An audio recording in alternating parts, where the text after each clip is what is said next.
Are you a cop? I swear to God. Oh, Jesus Christ. Where are you?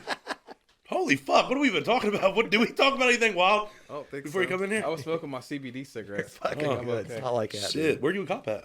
Dude. MUPD, Huntington. Oh, fuck yeah, bro. Do you have your gun on you now? I'm off duty. Okay, I have my gun on me. Don't shoot me, Oh. dude. it's a gun. He's black. I reached for my cell phone. He's gonna fucking shoot me. I seen it when you walked in the door, bro. You're good.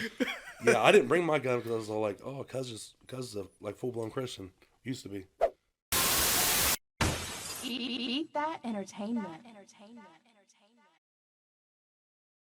Welcome back to another episode of BTE TV, and today we got on my boy Seth Pelfrey. What's happening? What's good? Chilling. Listen, I've known Seth for a long time. Well, that was gonna be my first question. How did you guys meet? Boxing. Mark's gym. Yeah. Oh yeah. Way back when. Bro, I was like 13 years old. 2009. No, it was like 2010? 2010, 11. Yeah. Forever ago.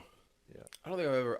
I know I've probably seen you, but I don't feel like I recognized We'd had to you. because I knew Robert. I know Well, TJ. He never, yeah. Greg was never down at the gym. Gotcha. Greg was up in Wayne Hills. Well, even just hanging out because I mean, did you roll with Justin and all them? Or No, hell not no. No. I didn't start hanging out with Greg- you until yeah. like 20 what?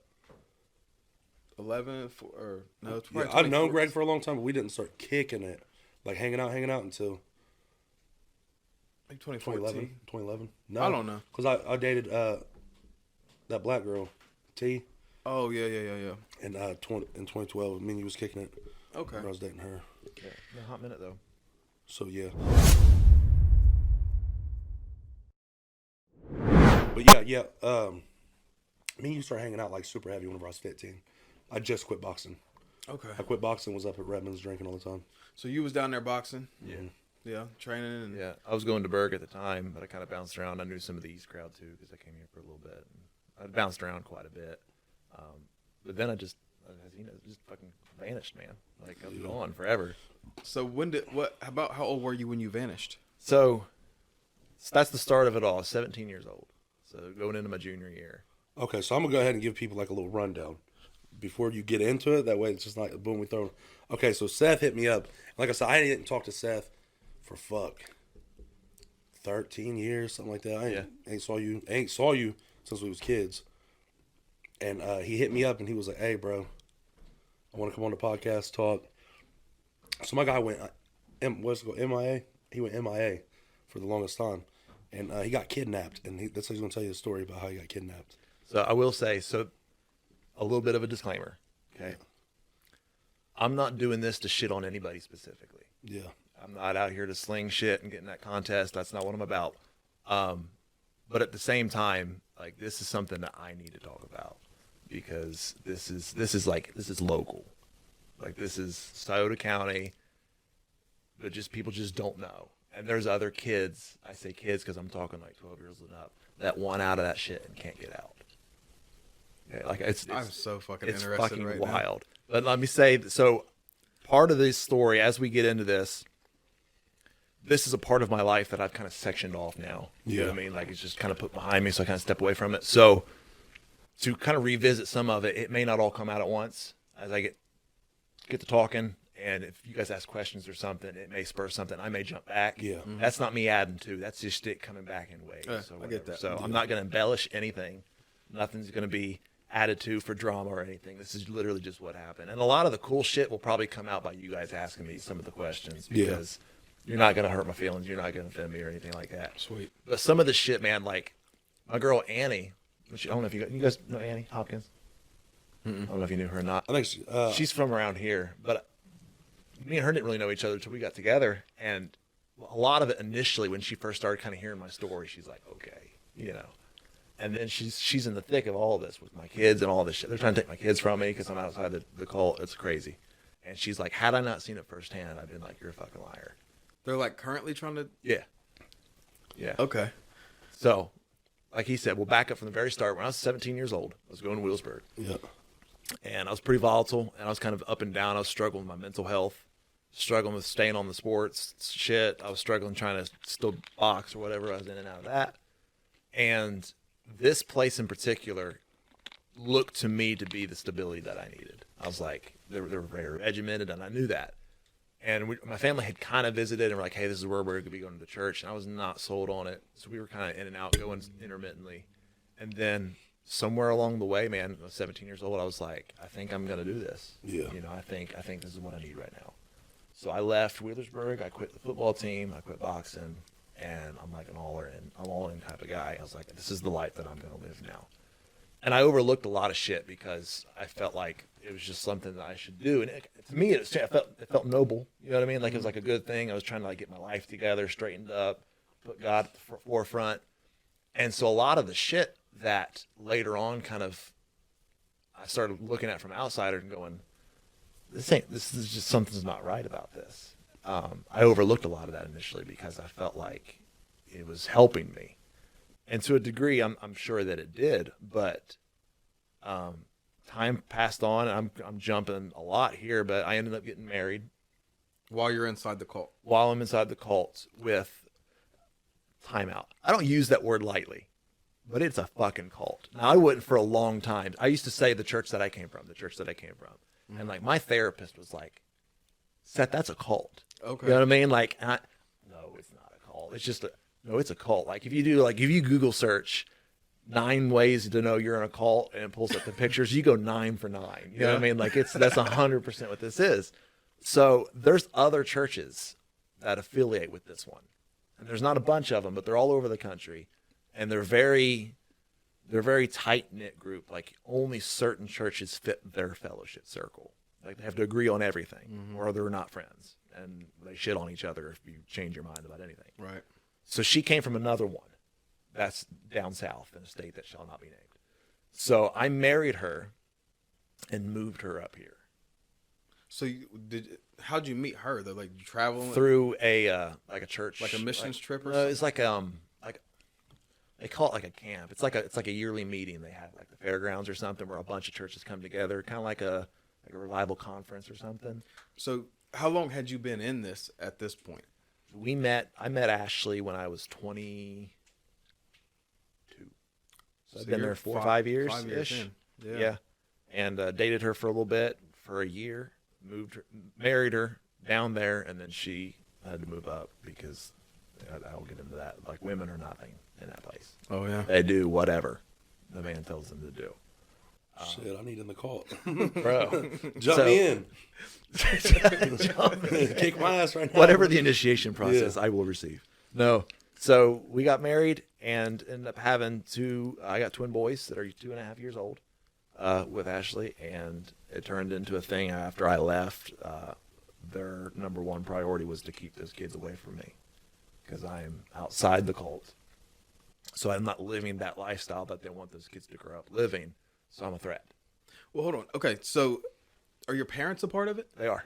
So you have mom and dad, They siblings? Here, I'm gonna throw you ready for this one. Ready for this? They took her in. My Your ex-wife? They took her in. They pay for her lawyer. They pay for everything. To try to get your kids. Yep. Okay, so I'm in a similar situation from you to you. Yeah. Yeah. So me and my baby mom broke up. My parents took her in and quit talking to me. Oh, It's damn. fucking wild. It is wild. It's weird because when you try to tell people, or like if they see him out or whatever, like we had a custody exchange at the armory, and for some reason IPD ended up getting called, and they showed up, and there was one car that had her and my stepmom and my dad, and then it was me and Annie in the other car, and the sergeant responded, was like, all right, so that's her and her parents, and they got your kids with her. I was like, no. Those are my parents. And he's like, why? Why are your parents with your ex? It's just weird. Yeah. Like you would think there would be some type of loyalty there, but there's not, man. Yeah, my parents. So me and my baby mom broke up about 2 years ago, and I really had no relationship with my parents since then. Same. They completely Shunned me. excommunicated me. Yep, that's how it is with me. Yeah. They was letting my baby mom, her boyfriend, be up there and shit. But not you. Not me. Yeah, they threatened to call the cops on me. All kinds of shit. It's wild. So yeah. It's shitty, man. So Go ahead. I have a question about this. Okay, before you met your ex-wife, had you noticed any weird shit yet?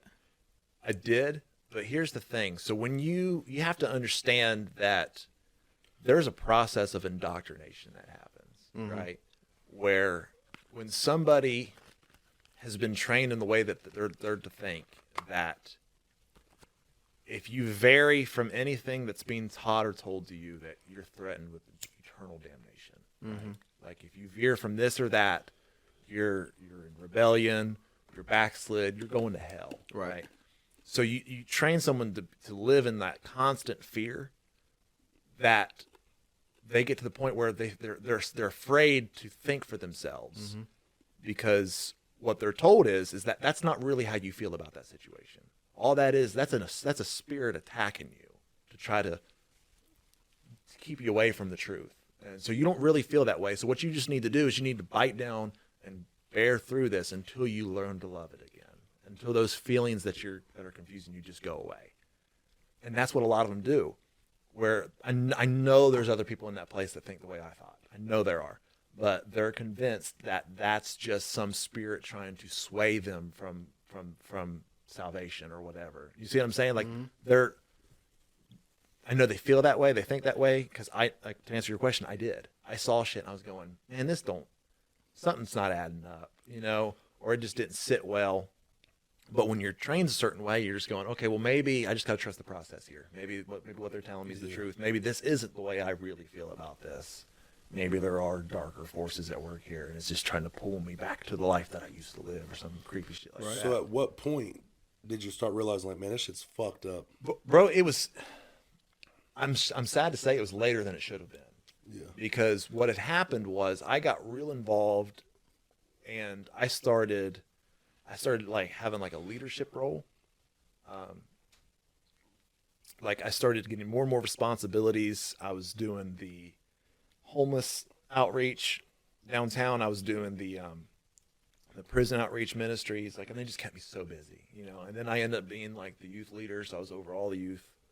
And then I was preaching on Sundays, and I was preaching on midweeks and Sunday mornings, and I was leading the song services, and it just like more and more shit kept getting piled on me, to where that when these feelings started coming up, I was going, well, shit, I can't say anything because I've got all this shit on my back. Right. Like, you don't even have time to deal with it anyway. Yeah. And then I was just thinking about the domino effect that would happen, that if I raised my hand, being in this leadership capacity, going, hey, I don't fucking really believe half, you know what I mean? Like, well, then it just all comes crumbling down. So there's this pressure of I can't say anything now.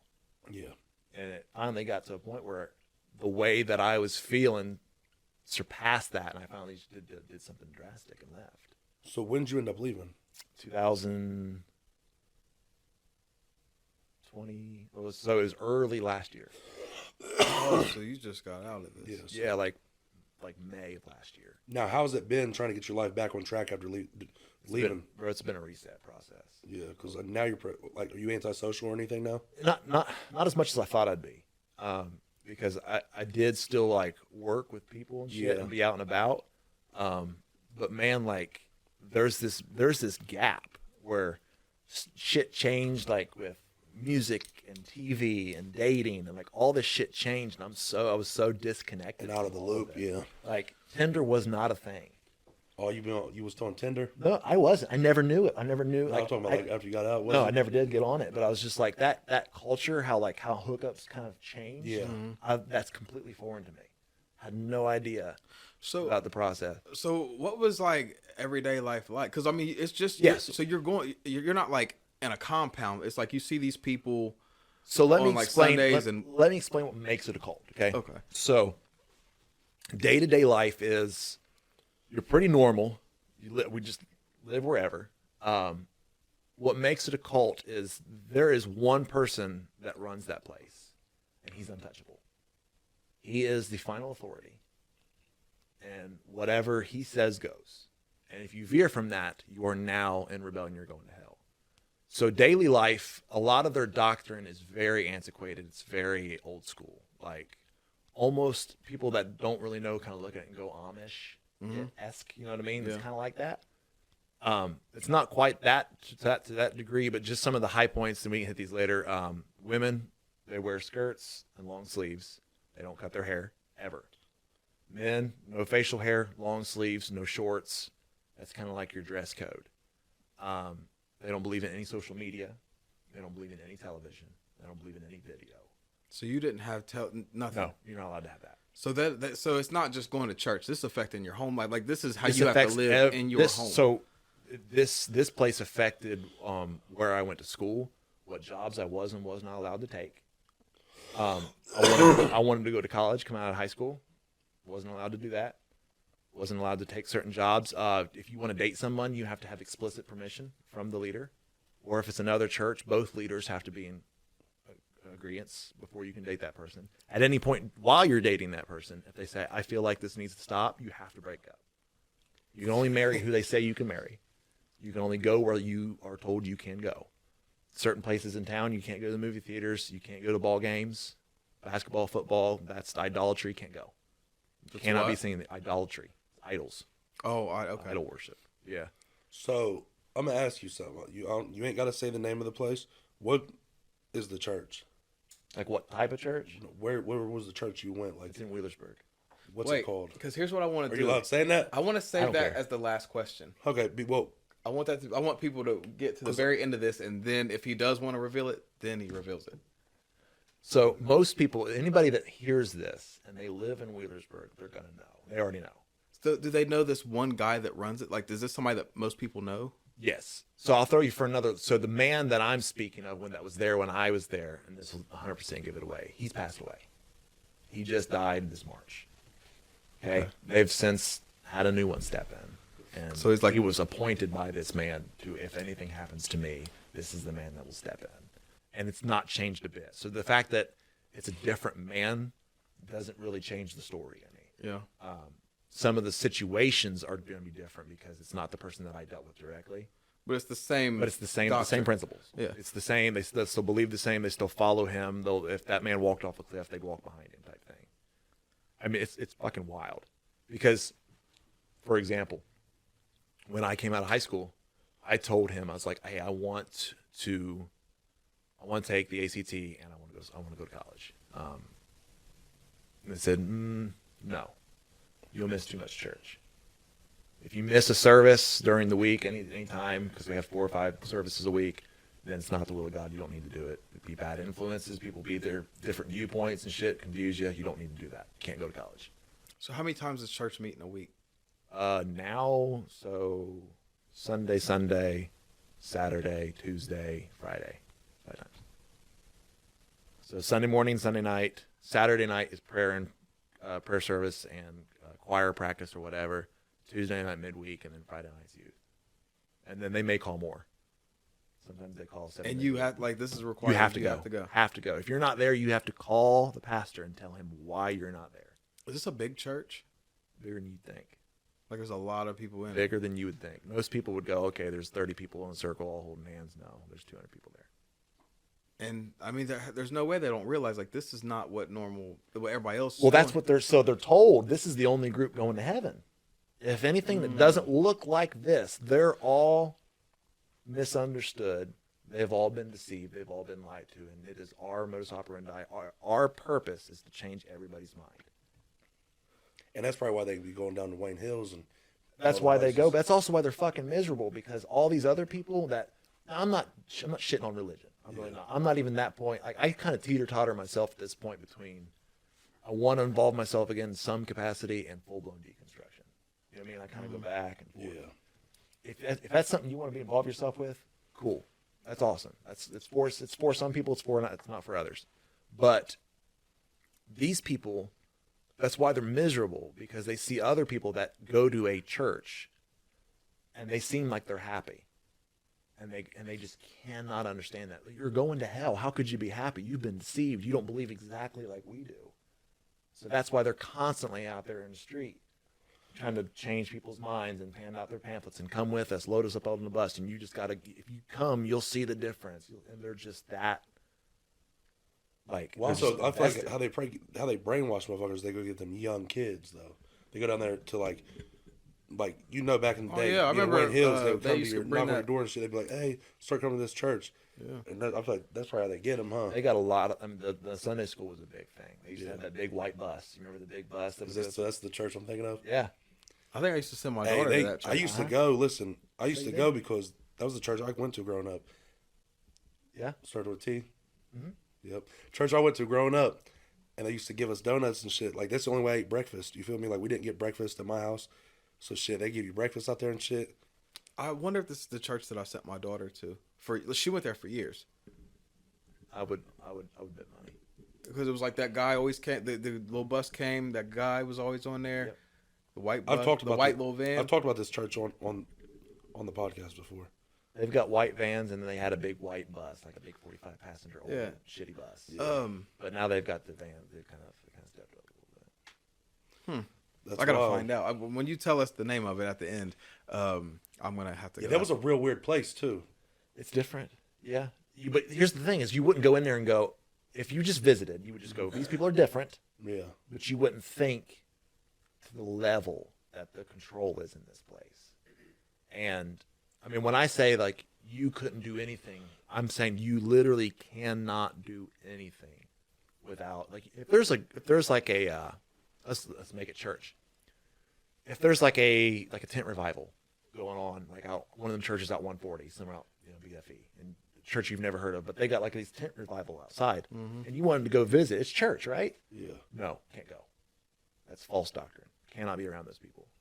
So that's what I was asking, or that's what I was wondering is like if they're going and like recruiting people to come, like how are you able to communicate with these people? You can have it's almost like in a professional relationship, but nothing more. You can't have friends outside the church, but you can have like a working relationship. Like you're trying to teach them the way. It's for a motive. Like if you have like a coworker, you can't be chummy with that coworker and go over and like have a barbecue at his house. But if he wants to come over to your house for Bible study, that's permittable. See what I'm saying? Like it's all one-sided. It's all to come this way. It's no give or take because you can't have like a secular relationship with them. It's got to be church oriented. Now, a memory that I just had, I feel like I didn't see you for like 5-6 years, bro, and you come knock to my door one time and try to get me to come to church. I don't know if I knocked on your. I think you were sitting outside. Maybe it was you were still Wayne Hills. Yeah, back when Yeah, and I was with the guy. I don't remember. I barely remember this. Yeah. But I remember you come up and we talked because I didn't see you for so long. Yeah. We boxed. I and all of a remember sudden seeing you. Yeah, you quit I coming do. to the gym. I ran into you once more, and I'm pretty sure you probably don't remember this one. What was it? You were pretty fucked up. Where was it at? Applebee's. Oh, yeah, I was fucking trashed. Was it Yeah. Applebee's? Yeah, you were at Applebee's, and I ran into you, and I said hi. And I was wearing like a suit, which was pretty. That's what most people just didn't. I was clean cut and shaved in a suit, and like most people, they just didn't see or equate. That's Seth. Right. You know, if they did see me out and about. But I remember talking to you for whatever, just like saying whatever. I remember specifically, I had my suit coat off, I had my white shirt on, and I had my gun on my side. Yeah. And you're like, "What are you fucking cop now?" Which ironically now is pretty funny. But Are you a cop now? yeah, Are you a cop? I swear to God. Oh, Jesus Christ. Where are you? Holy fuck. What have we been talking about? Do we talk about anything wild I don't think before you come in here? I was smoking my CBD cigarettes. Fucking Oh, good. okay. It's not like that. Shit. Where are you a cop at? Dude. MUPD, Huntington. Oh, fuck yeah, bro. Do you have your gun on you now? I'm off duty. Okay, I have my gun on me. Don't shoot me, Oh. dude. it's a gun. He's black. I reached for my cell phone. He's gonna fucking shoot me. I seen it when you walked in the door, bro. You're good. Yeah, I didn't bring my gun because I was all like, oh, cuz is a like full-blown Christian. Used to be. So I didn't bring my... No, I'm going to jail. That's why I didn't bring my gun. So does everybody in that church carry guns all the time? Not all the time, but yeah, I mean, Is it- now I will say the political kind of views of that church, they're hardcore Trumpers, they're hardcore conservative, they're hardcore, you know, they're pro 2A, pro. Bro, how did I not know you was all a that cop? shit. You just like joining cults, bro. You hear me? Leave a cult, Yeah, join a join brotherhood. another one, yeah. Went from fucking went from cult Fraternity. to cult. When you want to shave your head, bro, and just start killing black people. I just like the Yeah, just Travis right here. Kelce mustache going on or something. Jesus, that's crazy. I didn't If I know were a that. state trooper, I would. But you're all the way in Huntington. Yeah. You're dealing with a lot of dumb shit. We'll get to you being a cop too. But I wanted to hear some of Yeah, your tell us some stories some wild ass shit. from your time in So this the shit. big one that fucking, I'll tell you one that did me in. How about that? When I fucking broke. So what happened was my marriage was not good at this point. The twins had came, life had kind of reset. It was just one of these things where our relationship had kind of fallen apart. But I was still trying to like duct tape it together type thing. Yeah. Because I had all these kids that depended on me, and I had all these people that thought I was something. And I was fucking bleeding on the inside. outside. I'm like, this is falling apart. I'm burnt out because I'm going 100 different directions at all times. And on top of that, I was living a double life behind the scenes at this point. So I was looking at shit on my phone that I shouldn't have been looking at. Like I was watching videos and porn and shit. Not just porn, but just any video. You know, I'm watching YouTube videos of like Cletus McFarland and like car shit. You know, I wasn't allowed to do that. Shit that you didn't even know. Like you didn't even know about this shit. But I was doing it like low key. Yeah. But I was still preaching and doing shit. And so like this guilt was just overwhelming me. Right? Like I'm not living the way that these people say that I need to live. And I'm supposedly some type of leader in this shit. Mm-hmm. And nobody knew. And that was the part that was like, y'all say there's some type of supernatural connection here, but nobody fucking knows. Like, and so I started questioning, like, how many other people are living like this behind the scenes, like I am. So I went to the leader, and I said, "Look, I'm not right now. I'm not living the way y'all say I need to live. I'm stepping down from this. I'm stepping down from that. At this moment, I'm done. I need to focus on myself for a little bit. I'm stepping down." And he told me I could not. He said, "I don't feel like that's the will of God. You can't do that." Okay, so how long did you battle with that decision to step? Years. Because I would say like that, if you like just thinking about just being like a regular born in America, you know, in the 80s, you know what I mean? I just knew Christianity. That's what it was. Everybody was just believing in God. You know what I'm saying? Yeah. So it's like even now, like I'm not religious, but it's like even now I still feel like I have some like guilt if I act a certain way or whatever. Like I'm still kind of indoctrinated with it. But I would think that it would be so hard, especially being so deep into that and having so much of a role that I don't even know how you could get, like it had to have been that like really, really bad for you to get to the point where you're going to go to the leader and be like, "Hey man, I want to step down from all this." Yeah, and that's why it crushed me. Yeah. When I was praying that he would say, "Absolutely, you know, you piece of shit," essentially, you know, I was hoping for that reprimand. Like I knew this all along. I was waiting for you to come clean. That's what I was expecting because they preach this system. I call it a system because like they preach that it works. And basically what they preach is that if you're not living right, God will expose you. Right. Especially if you're in a leadership role, because if you're not right and you're leading, well, now you're harming other people by your influence because you're not correct. And so the man of God, the pastor, is set in that role to where to be, if he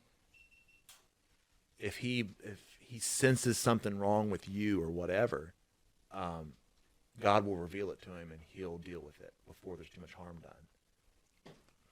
That never happened. And so when I told him, I was like, I need to step away. No, I don't feel like that's the will of God for you. I'm going, bro, if you knew Right. what all was going on behind the scenes, how could you possibly say that's not the will of God for me to stop doing this? And so when I finally told him, I was like, well, that's crazy because I'm doing X, Y, Z, and I just blew it open. Yeah. And I was like, you didn't know. Tell me why you didn't know. And I'll even accept I'm a man, I missed it. I'll accept that.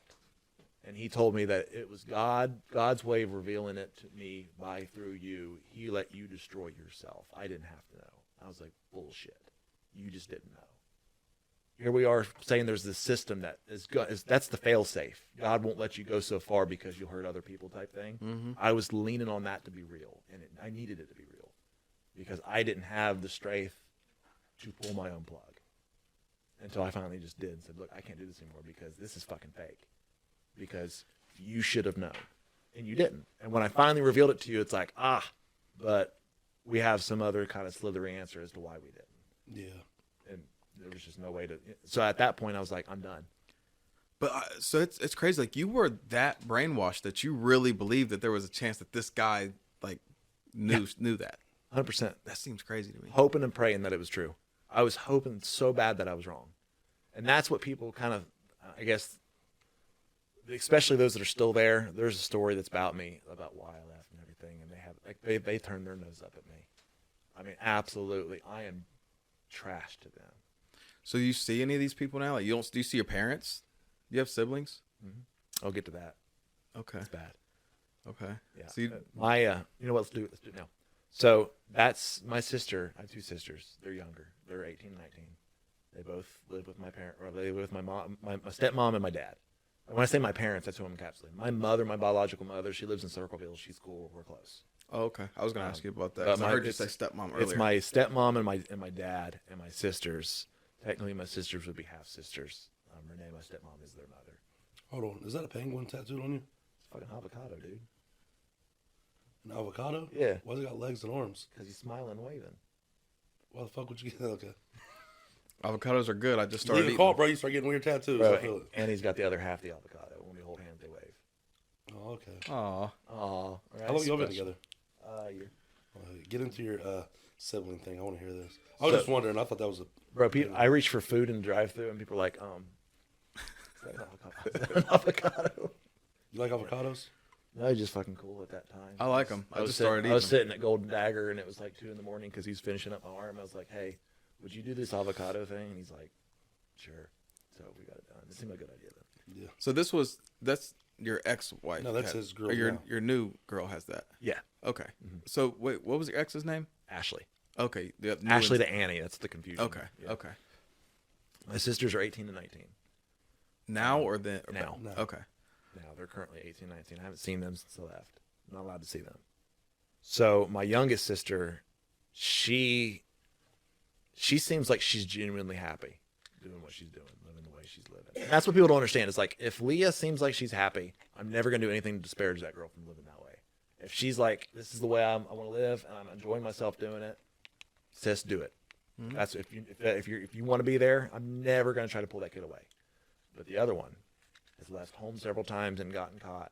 She's tried to reach out to other family members that aren't in the church, and they've kind of like snuffed it out. So she's kind of been the problem child. So when I left, she reached out to me for once. Which was when she was 17. She had just about to turn 18, and she asked if I would help her because she wanted to leave. And I was like, "Look, I can't emancipate you. You're 17 years old. They're not hurting you. Wait till you're 18, do it right. That way there's not all this legal shit." Well, she kind of got her feelings hurt about that.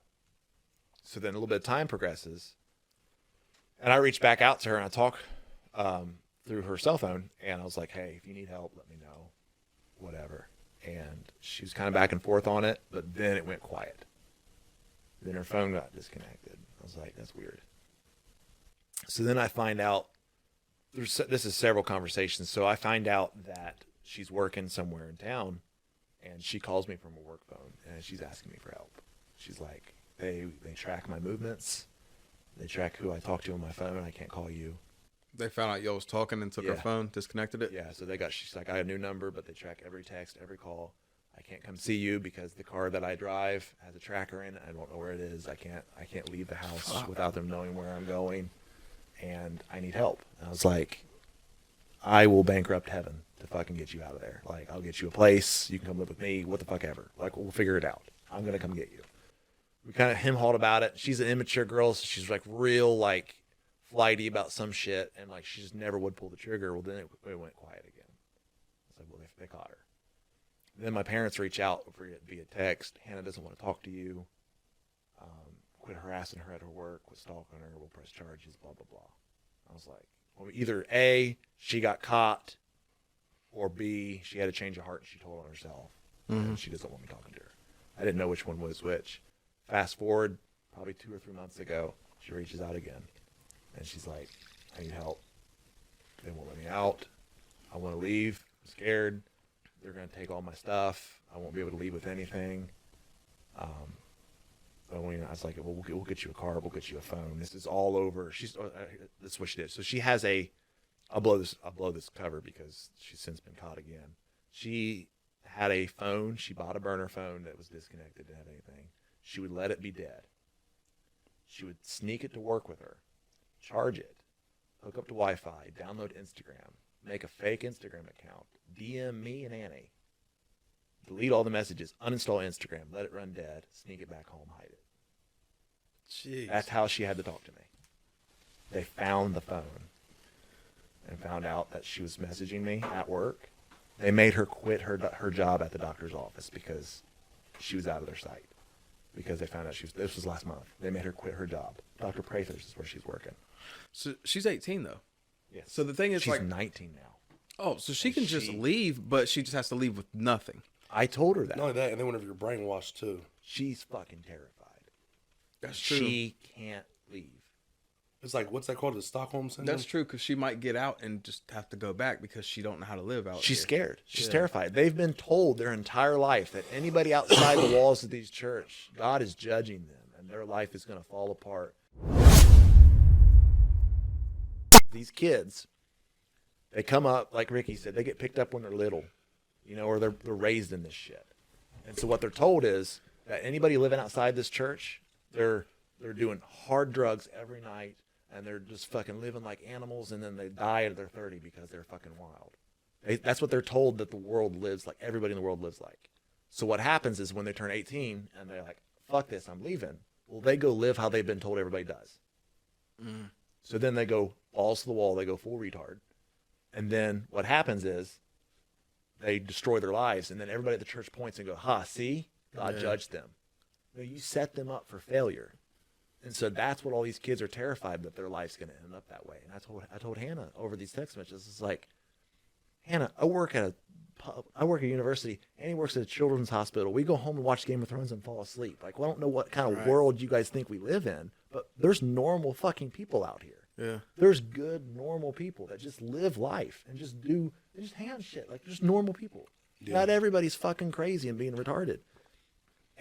But they're just told that's what the world is, that if they leave, that's what their life's going to turn into.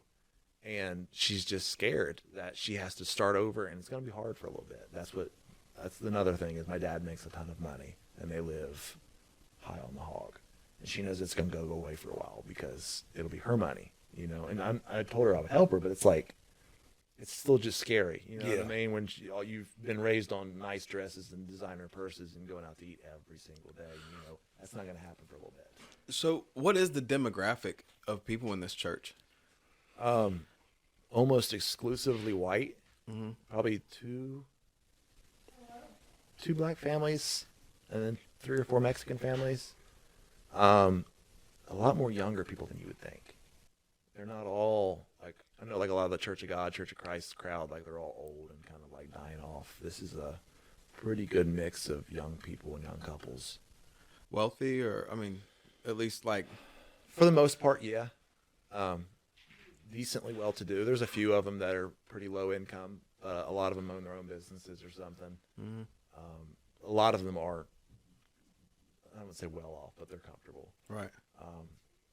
And that's another thing is they equate that success to the church because they believe they're being blessed. Well, they give 20% of their income to that church. Oh. 15-20% of the gross income. Yeah, no. So you give, by law, by doctrine, there's tithe and offering. So tithe is 10% of your gross. Mm-hmm. That's owed to God.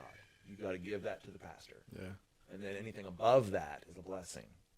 And so if you give more, the more you give, the more you're blessed. Yeah. So these places are given. Like my ex-wife, she had the fucking nerve to put it on her computation sheet for the child support that she gives $650 a month to that church. And Buckler was like, "So it's not an expense that he has to cover. Like you're giving fucking 20% of your gross income as a charitable donation." But they believe they have to do that. Yeah. I've been to a church that, it was a lot about money. Yeah. The tithe part and whatever, like it's in the Bible, whatever, but it's like, it turns into their money-making schemes is what it is. And you can see that by the ones that are over the money. You can see how well they live. And it's going 90% of your congregation's week to week, man. Yeah. But you're told that if they don't have it, if they're told that if it's between buying groceries and paying tithe that week, pay tithe and God will honor it. Yep. And you'll get the groceries. God will turn $1 into 100. Bullshit. Right. You'll go hungry. Yeah. You know what I mean? Yeah. Yeah, hell yeah, I do. So, right now with all the shit you got going on, how often do you get to see your kids? Well, that's been another battle. That's why I was at court. I was literally at court today. So right now I have Rule 9, so it's not the best, but I don't know what that is. Ohio Rule 9, Sauter County adopted Rule 9. Basically, it's 70-30, cut and dry for the father. Mm-hmm. So it's every other weekend, alternating Wednesdays. Oh, that's what I had. Holidays, and then through the summers, week to week. Yeah. So they call it Rule 9 now because it's a prepackaged plan to where holidays are explicitly set from odd even years. You get this. There's no arguing what time. Yeah. It's drop off, pick up. Everything's laid out, and you can vary from it or adhere to as much as you want.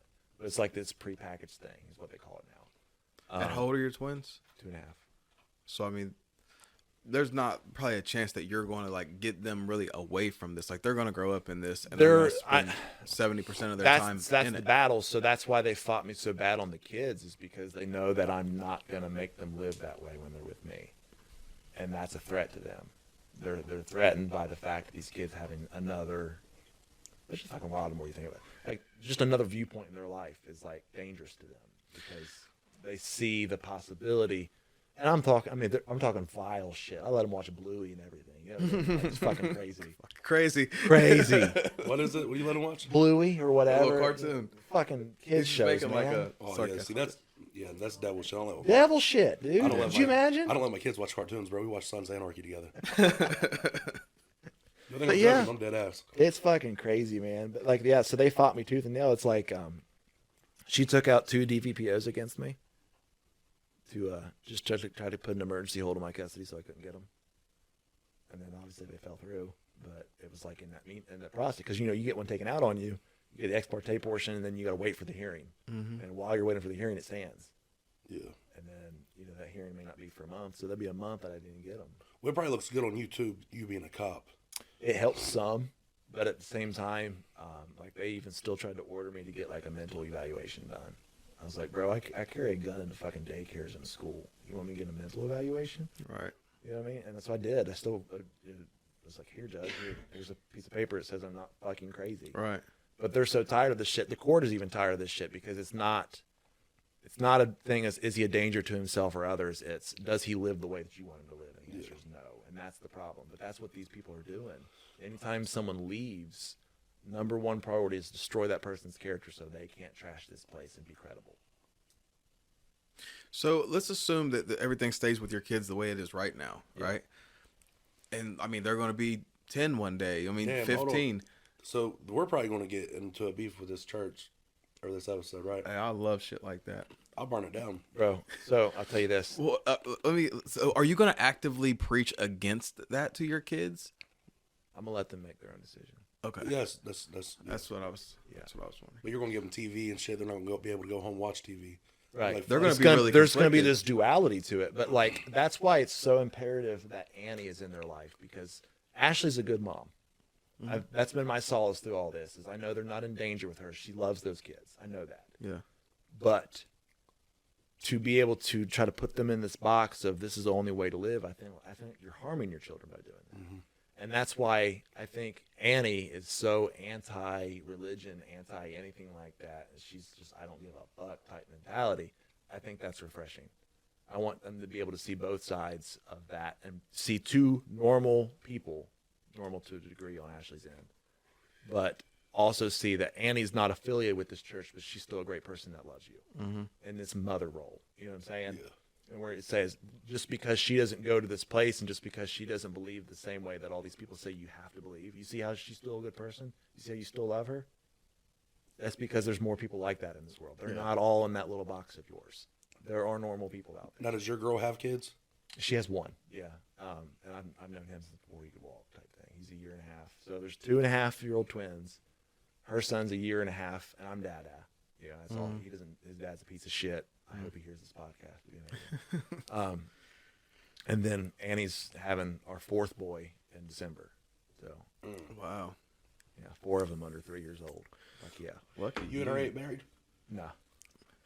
Have a kid out of wedlock. Jesus Christ. I know. I'm full blown backslid now. Yeah, goddamn. They're up there. They got a picture of you, bro. Devil horns hanging up. You know? Bro, this is what I did. So this is so, as I'm sure you guys are well aware, Applebees has Dollaritas a month of October. Yeah. Right.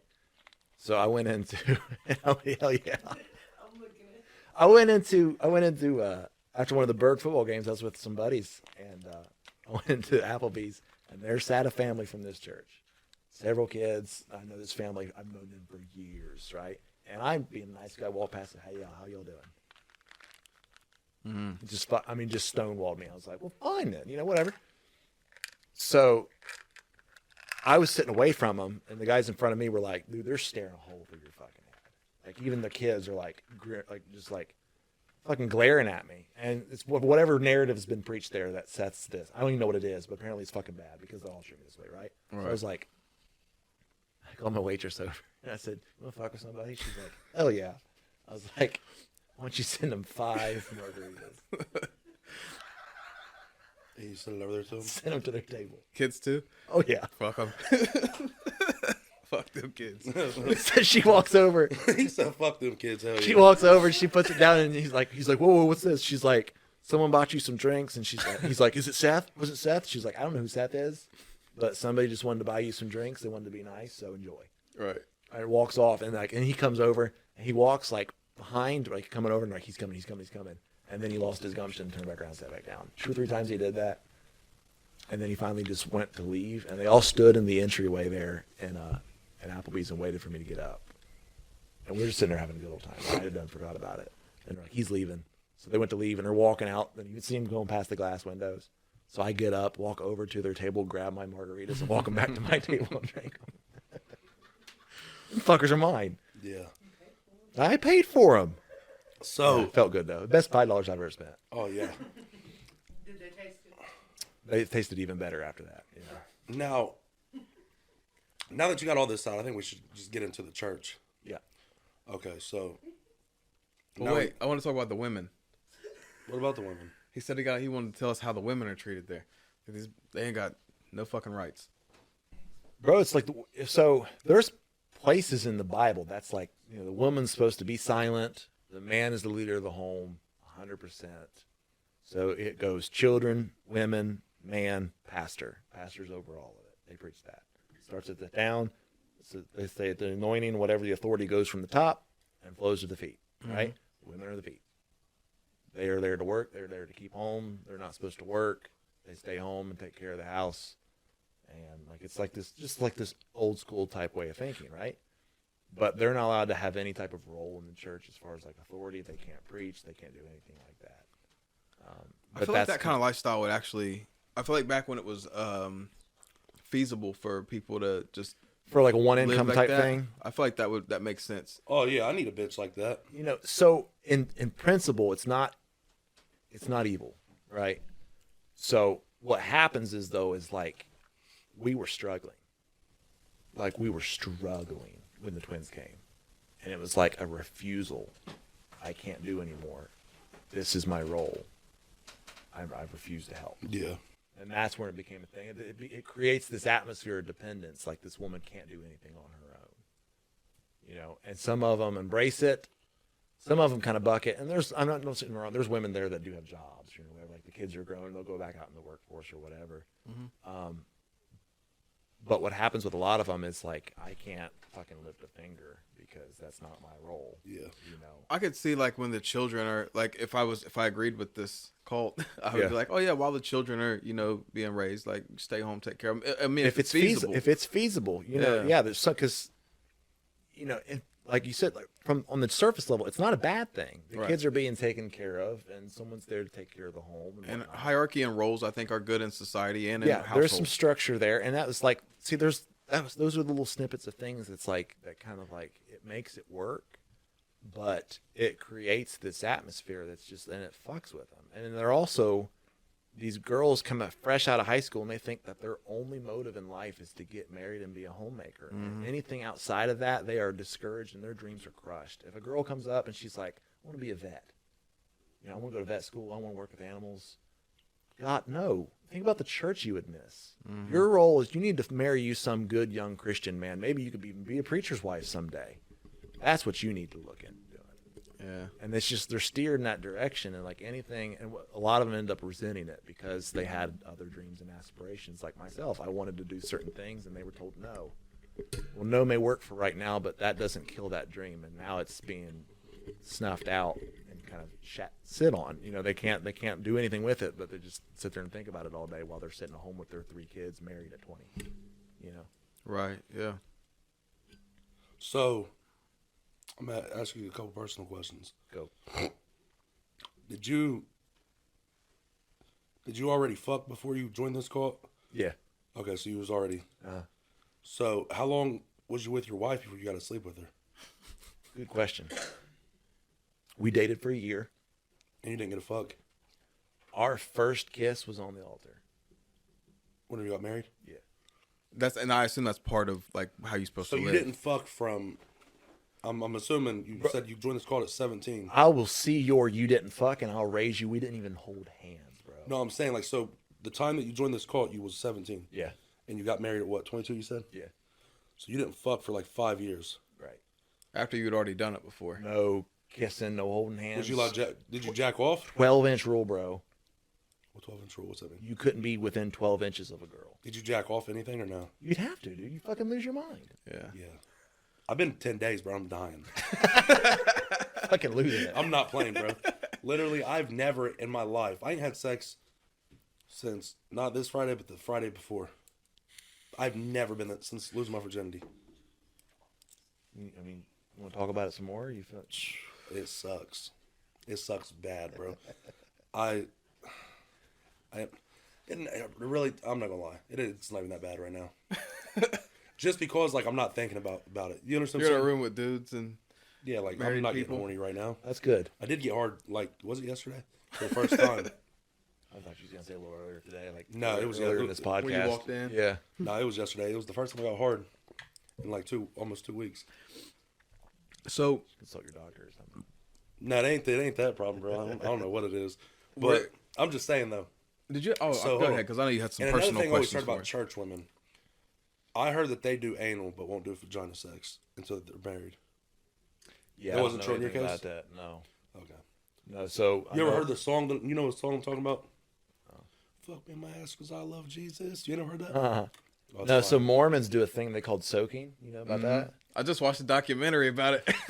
It's a real thing, is it What do they not? do? So they'll lay in bed together, and they'll be like penis vagina contact, but no insertion, and they'll just sit there.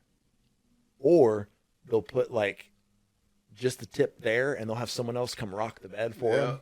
It's what's that state or city or whatever in America? It's in Utah. Utah. There's like a bunch of Mormons Salt Lake there. City is the basis of the Mormon church. Yeah, and that's what they're doing. These kids are like they're putting their dick in the girl, and as long as they don't thrust, as if their buddies go jump on the bed, that's not sex. It don't count.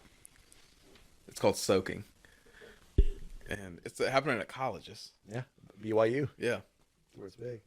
Damn. Brigham Young University, wild, buddy. ain't it? I listen.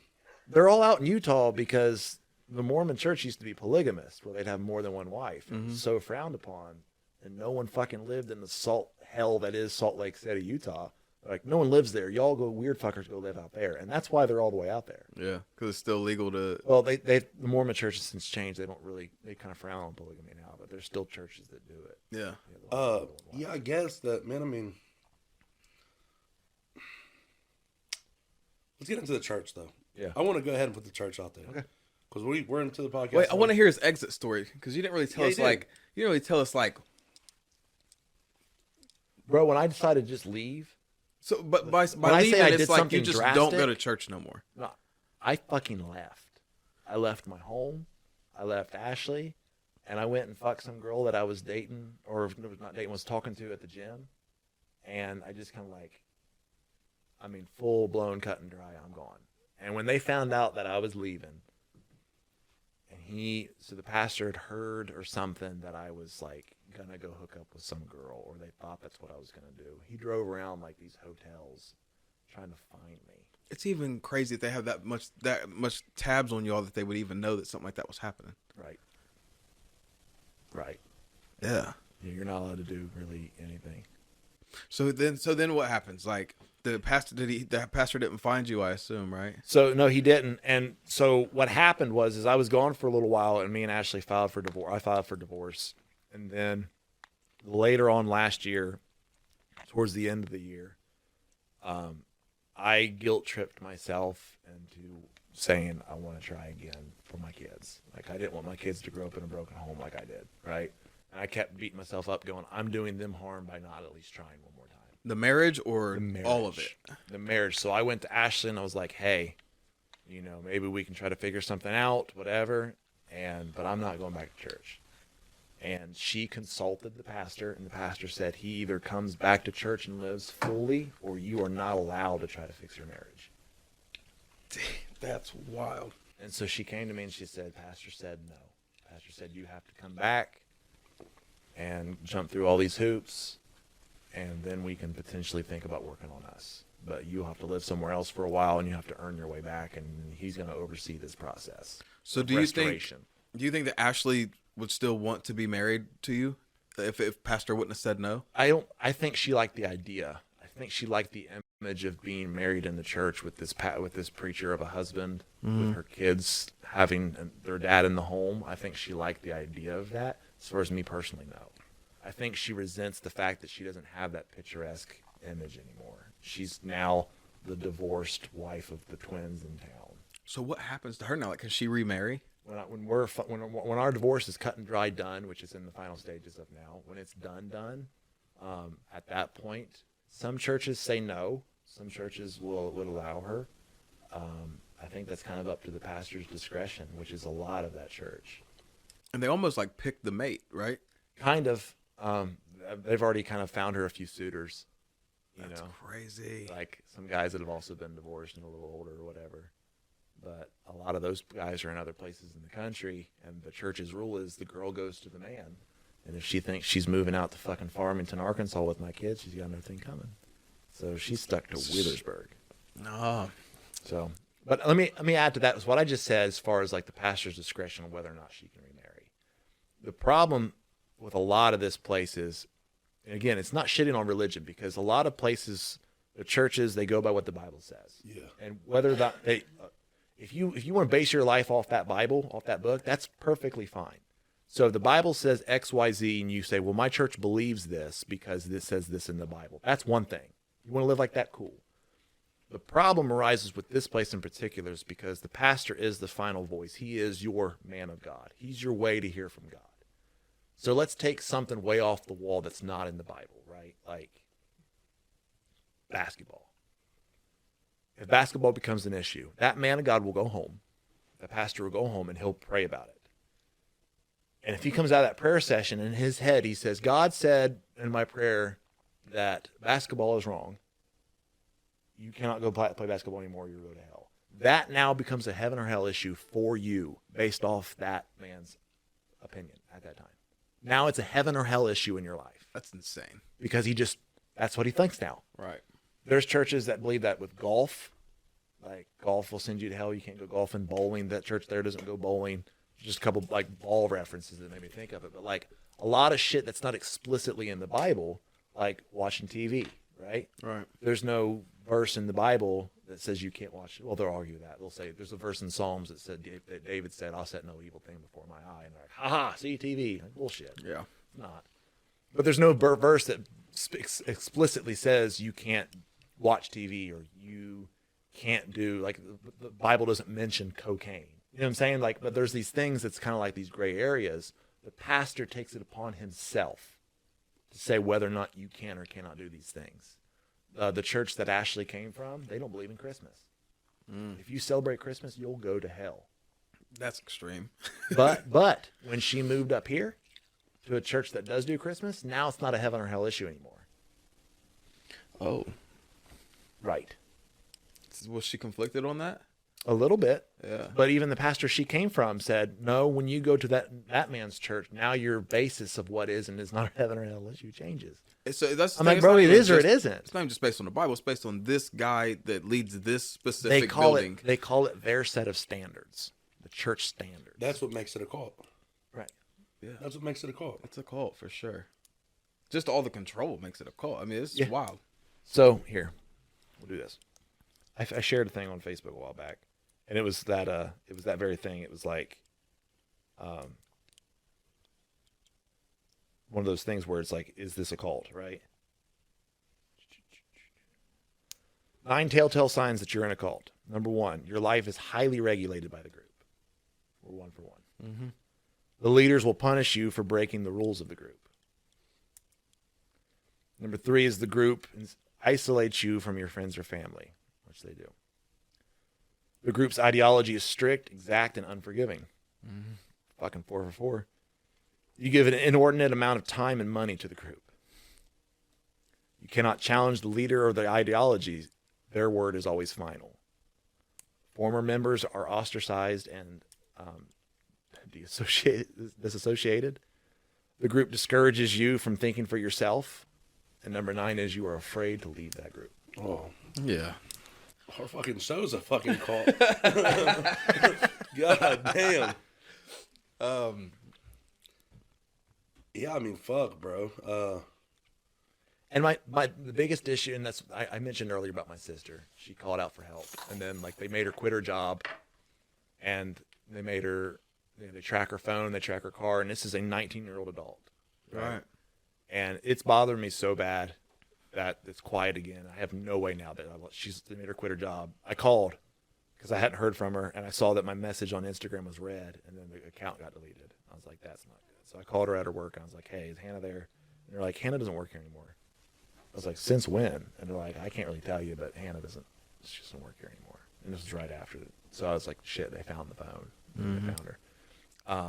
I wanted to talk about this just because, not even explicitly just that church in particular, but if there's other people that are living that type of lifestyle And it's and they're stuck, man, like, situation. Yeah. fucking leave. It's not as scary as you think it is. You know what I mean? Like, even if it might be hard for a little bit, like if you don't have a support system or whatever, like you can do it.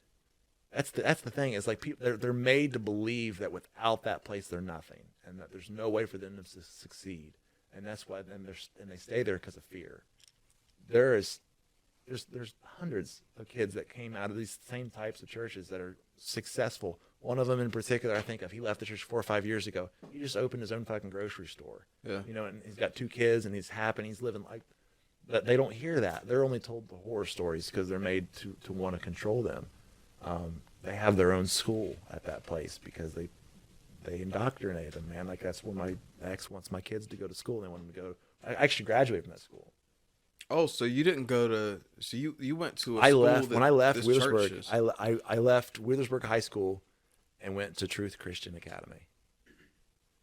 Is that the name of the church too? No. That's the name of the church. That's the name of the school. Knock the name of the church down real quick. Greg, you say anything? The name of the church is Truth Tabernacle. That's the church Oh. I've told you that. The Truth I've Tabernacle. heard of that church. 7601 Ohio River Road in Wheelersburg, Ohio. I never been to it, of course. That's the one I used to go to, bro. Right across the street from where used to be Skateland. Not the one up on the hill, not the Baptist church there on the lot by Fifth Third, but the one next to Lowe's. Whenever I was a kid, I watched someone get knocked out in that parking lot. The Skateland parking lot, the front No, one, right the there at churches. church. Oh yeah, Yeah, it was Sunday school. some kid from Sunday school Yeah, got knocked yeah, out. I'll tell you all who it was. Justin Ohm. Shout out Justin Ohm. We was out there. he got knocked out. Or Yeah, he got knocked out. Oh, So Justin was doing something. He was fucking with somebody, bro. And Jimmy Harding was standing there, and Justin come running around the thing, and he was running. And he sucker punched Justin, knocked Justin out. Shit. I said, "Holy fuck, they be beating people up at church too. This is my type of church." You hear me? so you said that church is affiliated with some other churches around here. Not around here. The closest ones are their circle of. It sounds fucking weird, dude. Their circle of fellowship. Maysville, Vandalia, Ohio, Columbus, Ohio. There's not one in Cincinnati anymore. But yeah, so the closest one probably be Maysville. I think I know some people that go to this church because she was telling me that they're not allowed to have social media or anything like that. I was trying to help her with some stuff, and she was like, "I'm not allowed to look at that. My pastor says I don't need to." And I think It's never, that's my decision. It's always, Yeah. my pastor says. Yeah. My pastor says. And they preach against that. They're like, it's got to be in your heart. You can't be someone else's rules for you, blah, blah, blah. But that's what it is, man. Like, that's what it turns into. It's, I'm not allowed to do this because I'm scared if I do, I'll get whatever. I think the headlines of this should be "The Truth About Truth at Tabernacle." That's a Bro, that's a good So one. do you Hold on, have? do you think it should not be We'll come with something. So listen, the truth? The truth about the truth of Tabernacle. The Seth Pelfrey story. listen, it was so bad that like, this is how bad I tried with Ashley because I wanted to try to fix things. because I hated the idea of my twins not knowing where I was. Yeah. I even considered going back at one point, going back to the church and obliging them with their demands And their bullshit. of what it took for me to be able to make my marriage work again. So I sat down for one of these sessions, and what turned into is why Seth is a piece of shit session is what it was. It wasn't like a marriage counseling. That's what they told us. Like, we'll come in for marriage counseling with us privately. And what it turned into is, here's why you're a piece of shit and why you should kiss her feet because she's even giving you an opportunity type thing. And he's like, well, I need you to come to one service, and this will be the first step to your restoration to be able to get back with your wife.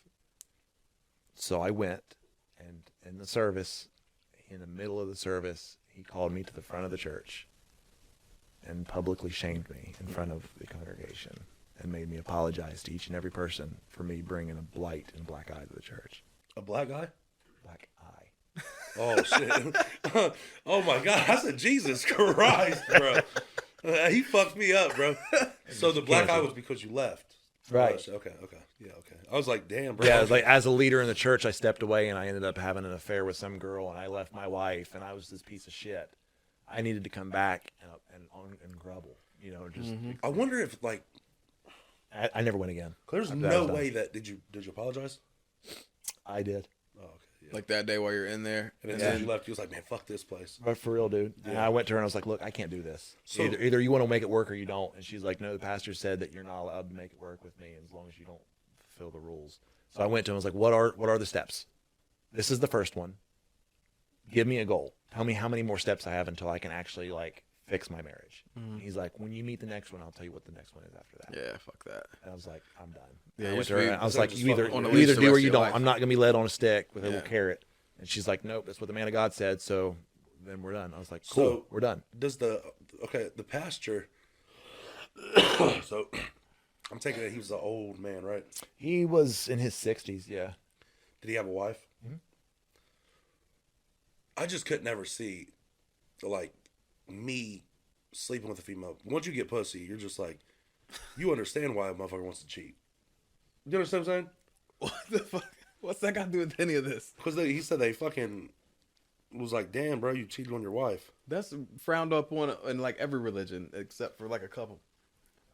I Like, guess. Every I don't- church would be like, No, you some committed- churches you're allowed having multiple wives. Yeah, Well, but that I'm was saying- the thing is like, I see what you're saying because like part of the reason that our marriage fell apart because we weren't having sex, So like when you're in that situation and you're put in a weird spot, like when you've had it and then you can't have it, and then you also can't go any other route because you're not only married but you're in this tight religious organization that if you were to have any type of outlet, like all hell would break loose. Yeah. It puts you in a spot. so you guys were married for how long? Like 4 years? 5 years? What happened with y'all? Like why didn't everything? I mean, it seems like if He you are just said living, they wasn't fucking. no, but I'm saying like it seems like you're living this life where like you've got everything figured out On the surface, it's the way it looked. So, I mean, what goes wrong in a marriage where there are the hierarchy roles and, roles are just met? Like, what goes wrong in that? Stop being husband and wife. That's probably In what what way? work. You just become like work partners, and she's like I said, she's a great mom, but she can't balance mom and wife. She's all mom, no wife. Like no spending time together, no trying to be friends again or do anything together. And like I kept going to her. I don't not to get too personal on it, but I kept going to her going, I just want my friend back. Yeah. Like I want to be friends. Like I want to go do stuff with you. It wasn't even about just the fucking. It was like I want to go do stuff. Like I want to be friends. Like we need this to be able to. And it was just like I can't. I got the babies. And essentially what she ended up telling me was, you served your purpose. I have my babies now. I have twins. I raised twins. It's rough, and I can see how that would happen. And I feel like right now your twins are 2.5. Yeah. Like right now is when it starts to get a little bit easier. Like it is rough during that. For sure. I'm not trying to say you guys should have stayed together or anything, but I could see how it gets to where it got. When just add that with the church thing. Now add the church workload. That's what I on was gonna top of say. it. It seems unfortunate that you weren't able to just like do whatever y'all were doing without the you having that role in Yeah. the church and so much shit to where you couldn't even. A lot of outside Fix it. pressure. Yeah. That added to an already, you know, I'm sure, you know, when you take a relationship and you add like money problems into it, and then you add kids into it, and then now we're adding this extra situation of the whole church shit. It was like this perfect storm. The biggest it wasn't the fact that we separated and had problems, because like a lot of couples do that. It was the fact that I went back and said, look, I'm willing to work through this. And she said no, because the leader of this organization said I can't. Right. That was the part that fucking blew my mind. I was like, you either want to be married or you don't. Mm-hmm. And he said, I'm not allowed to. So it is what it is. So did you have the job that you have now when you were in the church? No. So I worked construction my entire life. I just recently got into law enforcement. What made you want to do that? I wanted to when I come out of high school, and that was one of the jobs they told me I couldn't do. They said I would miss too much church. So You enjoy your job now? I do. Yeah. What's the coolest thing you got to do being a cop? Coolest, or are you asking the question everybody does? Is what's the most crazy thing you've ever seen? Like you get to shoot You somebody? know that's yet? what he's asking. So I'll tell you. Okay, so this isn't going to be the answer you're looking for, but the craziest thing I've ever seen, like as far as like, there's like exciting crazy and there's just fucking dumb crazy. I had an argument with a girl 2 days ago at the Jones C. Edwards Stadium, Marshall's football stadium, as to why she couldn't bring in her emotional support monkey. Oh shit. Oh, I do that everywhere I go with Greg. Oh wow. Somebody please comment. If I say anything racist, bro, people are on my ass. Somebody please fucking cancel this dude for like a week. Just give him like a week. Like your whole black guy comment earlier, you know, he's trying to get y'all canceled. Nah, he fucking always I'm comes with the uncancelable. racist shit. As soon as I do, somebody's like hitting him up like Greg's racist. I was at the bar the other night, bro, and everybody was telling me all the black people, everything you say about black people is so funny. So thanks. Bro, if they can cancel Jeffree Star, they can cancel you. Bro, Jeffree Star is gay. That's what I'm He saying. can be canceled. I can't be. Bro, I won't allow it, He bro. says Cancel gays. anti-gay shit when he's gay, like, and they still cancel him. That's because he's gay. If I say it, they're like, he's right. That's not how it works. I don't think so, buddy. No, really though, I think I'm allowed saying racist things because I sleep with black women. That's the catalyst. That's what. Hey, it's not like I'm not fucking y'all. You know what I mean? I'm fucking y'all saying fuck y'all. If I just said fuck y'all and didn't fuck y'all, then I'm a piece of shit. You feel me? That kind of tracks, bro. That kind of makes sense. Like, Yeah, I was at a party the piece other that night, together. bro, and there was all kinds of white girls around, and I was hollering at this black girl. I can kind of. I was like, bro, I love y'all. I can love make sense of feeling if I don't know if I'm gonna get hit or robbed off you. You know what I mean? That little shit's adrenaline. So rush. you're a cop in Huntington. Yeah, I assume there's a lot going on, but I heard that's a dangerous place. it is. But I say in Huntington, so I'm MUPD. I'm not HPD. So there's Huntington Police Department, and then there's Marshall University Police Department. So Marshall University runs the university, and then all the 39 off-campus properties and anything near it. So our jurisdiction's a lot smaller than HPD's. but So we you're still just have- like a security guard almost then. no. So Like the Shawnee State cops, they're Their still university's huge up there, though, right? 20,000 people. Yeah. So he's got a police. Well, 20,000 what I was gonna say though is like Like Shawnee, Shawnee's got their own police department now, right? Yeah. and they're just like A1 security. Yeah, they're just security. well, that's what I was figuring that you was. No, we take calls, criminal complaints. We run traffic. I had a DUI last night. Like we do regular cop shit. Oh, okay. I heard that like 80% of the students at Marshall had HIV. It's not quite that high, but it's almost 80-20 girls. If that means anything to you. Yeah. It's crazy. HIV, like they got AIDS. No, it's not quite that high, but HIV's bad right now. Hep C's real bad. Well, you can get rid of Hep C. That shit ain't even. That shit ain't even scary no more. Annie, my girl Annie, she's the lab chemist at Cabell Huntington. So all the shit that gets ran for blood tests and everything, she runs and spins all that out. And like the amount that she sees on the daily is crazy. So hold on, AIDS is like there's a real bad outbreak with AIDS right now. It's everywhere, bud. Terrible. Plus, they're all fucking sharing needles too. Oh no, I've heard about this from years ago. I heard about this like back when Portsmouth people was going to Huntington to go Yeah. to clubs and shit. Chris, I wouldn't even worry about that one. As long as we got these two, we're good. Yeah, I've heard about that for a while now. Yeah, That was pretty the FBI has a nickname for Huntington. They call it Little Detroit. Is that because all the black people? I think it's because of all the crime. Oh, I know there's a lot of black people up in A Huntington. lot of crime, a lot of drugs coming in out of Huntington. It's real bad. Now, fuck the drugs and crimes, bro. What about the AIDS, bro? I fucked a few people from Huntington. You know what I mean? Yeah, it's And I'm sick as fuck right now. I mean, Nice knowing you, buddy. You would have it way before me. I'm not out here I fucking think everybody. so. If you're sick as fuck right now, we're just talking about 8. As long as I get out of this basement without us fucking, I think we're good. No, I just don't want to have AIDS. Is what I'm saying. Okay. I'm saying, Yeah. what if I have AIDS? That's what I'm saying. As long as we don't fuck before I get out of here, I think I'm straight. Or if you don't cut your hands and come You at said me, if we don't fuck before I get out of here, then I think I'm straight. You would be considered straight if we didn't fuck. Correct. Now, if you I fuck, want to be straight both ways. I want to be Yeah. straight health-wise and sexually as Yeah. well. Yeah. That's the so, goal. What's up? You still train or what? I saw you was training not too long ago. Where you train at? So I was training in Ironton for a hot minute. My last fight, I fought out of that gym. I took a little hiatus because I hurt my knee for a little bit, but I'm moving around at Ground Zero. Okay, I heard about them. Yeah. Why don't you ever come to our gym, bro? It's so fucking hard getting down here, man. We live in Huntington. It's only like 45 minutes. Robert works in Huntington, bro. Bro, it's like getting the kids and organizing when I'm going in, because I go in at midnight and then Annie gets off at 11. So it's like one of these things where it's like, if I don't have the twins or Emerson, then I can get down here. Now, well, I have stopped by it a couple of times. It was before you got back in the gym. Because Annie's parents live on the other side of Rosemount. So I can go and drop them off. That's where they're at right now and be able to get some work in. I told TJ I'm gonna. Just getting it all to orchestrate and align has been a Me pain and in the TJ ass. leave for Tennessee tomorrow night. I'm excited, and we're not going to fuck. Neither me and TJ not fucking. We got a whole cabin. Is on record. Yeah, I swear to God, what happened? I promise to shake on it right now. All right. Oh shit! God damn! Listen, I promise you, me and TJ Hensley will not fuck tomorrow. Can't promise the rest of the time. Yeah, I was gonna say how long ago will be gone. I just love that has to be stated. You know what I mean? Like, Is it good? Good. I mean, most of the time, if I got a cabin, I wouldn't have to have this. Well, because I'm gonna explain to you what's happening. That way, you know we're not gonna fuck. Okay. So we had a group of people we was taking down here. We got a cabin with the hot tub. Right there already sounds freaky. So we got the hot tub up in the mountains. Blah blah. Well, Honeymoon suite. the girl I was talking to, she ain't coming. Another girl, she ain't coming. So now it's just me and TJ.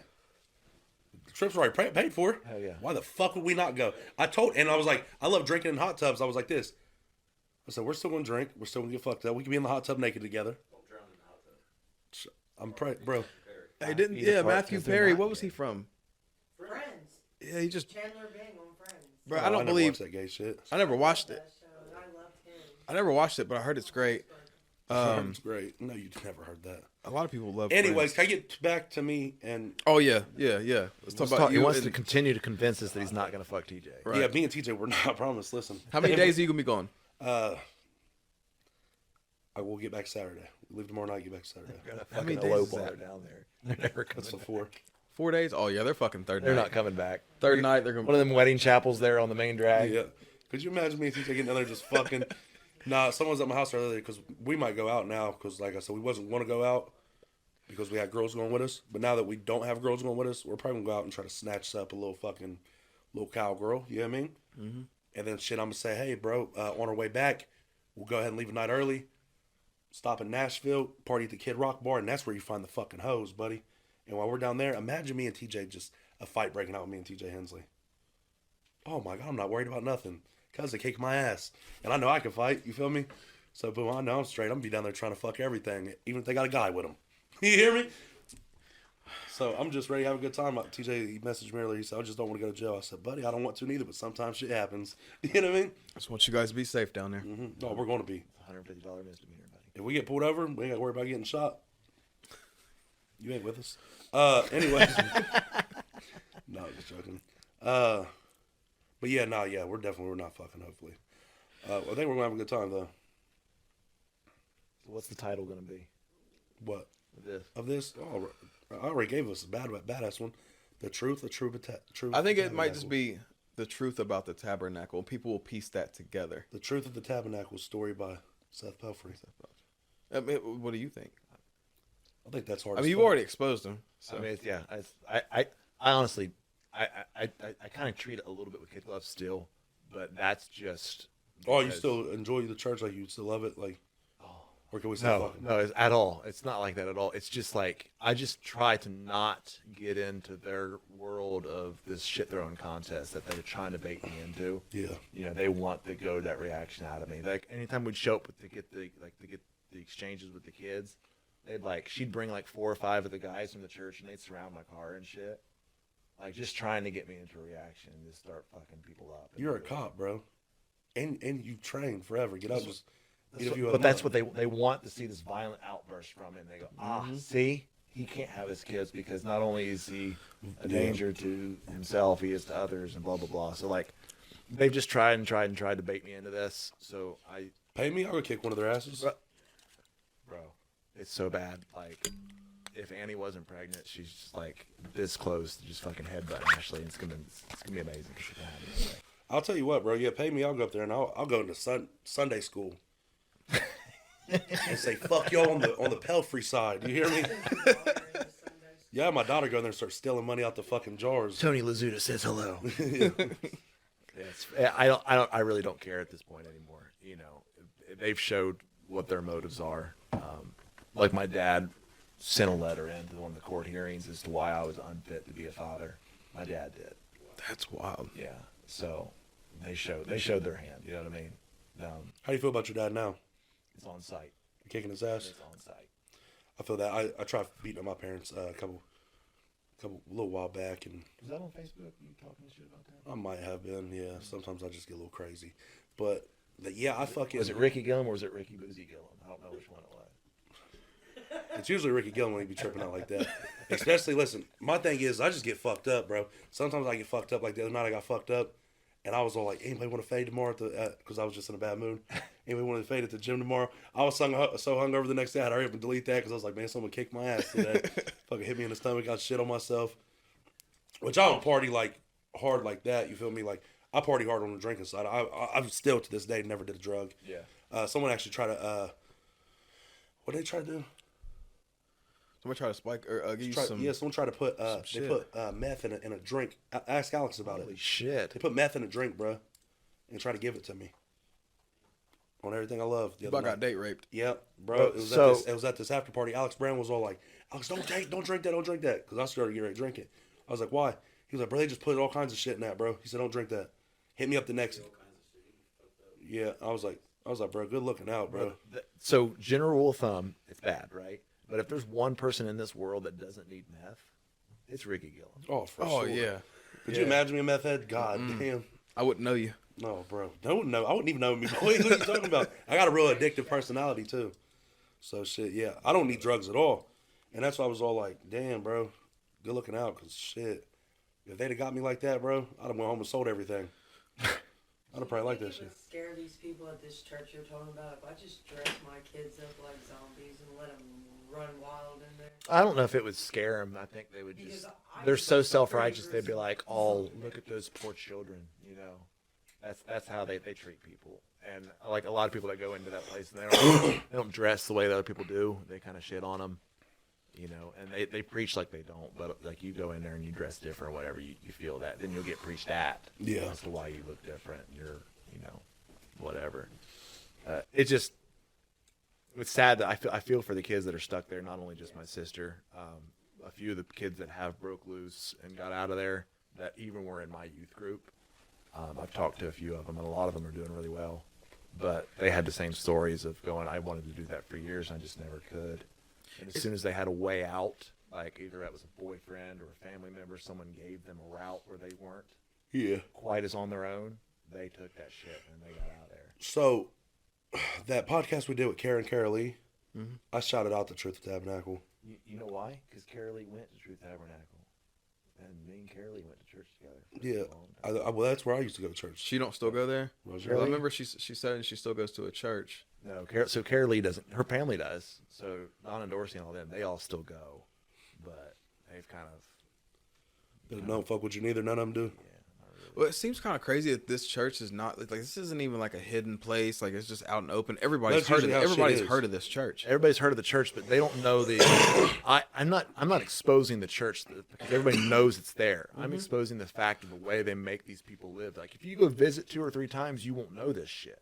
But as soon as you become a member and you start figuring out what it takes to stay there And not like, go to hell. you want to know about the foot washing? You want to know about that? Yeah, let's talk about it. So every year, Jesus Christ, I'm high as fuck. don't have AIDS, right? I might. So every year on New Year's, they have a service, whatever day New Year's days fall on. So it'll be like New Year's Eve. They'll have a service that evening, and you'll come in. It's closed to visitors. No one that's not a member can be there. Shut, closed doors. You come, you bring a bath towel. The pastor does a little sermon on why they do foot washing, and women go downstairs, men stay upstairs. They bring out these little wash basins, and you partner up, and you share a basin, and one person puts their feet in the basin, their bare feet, and you kneel down and wash their feet. Another with your dude's hands. feet. Yes, while that man prays over you. And then you swap, and you put your feet in the water, and you pray over that man, and while he washes your feet. Yeah. I saw. And so that you clean up, and then all the women come back upstairs because the women go downstairs and they do their own thing with their skirts and shit, whatever's underneath those. And then they all come back up, and then they have communion, which a lot of people know what communion is. But that's they have a foot washing ceremony every year. That's some freaky ass shit. It's strange. Yeah, but it's closed doors, man. And then they have a church, state of the church address, which is basically why we're pieces of shit and how we could do so much better next year. You know.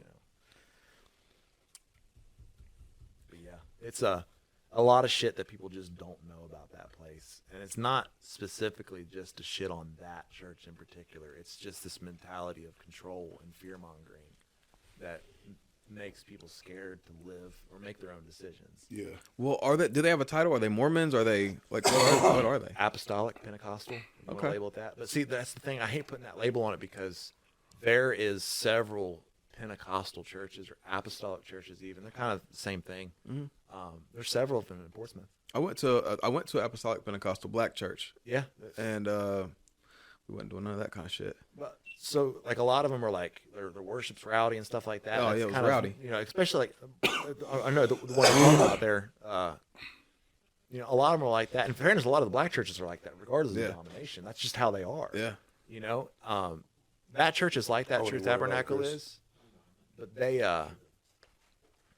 they also do the speaking in tongues and all that. Yeah. You know, I saw that. speaking in tongues, and they few do times. the water baptism.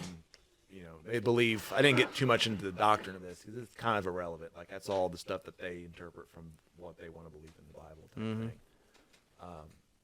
But just to say that their one particular denomination isn't really fair because they go, well, someone says, well, all Pentecostal churches are like that. Not really. There's like levels to this shit.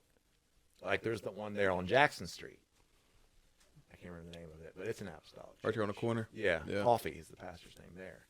And Truth Tabernacle shits on them because they're liberal.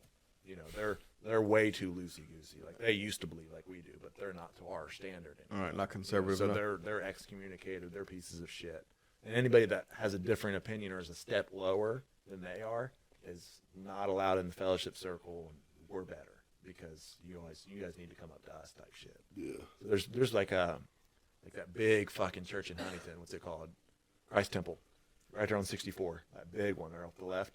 Huge, massive church. Thousands of people go there. It was at one time still considered a Pentecostal church. You would put the congregations next to each other, and you would never know that they had any type of correlation because it's just not the same.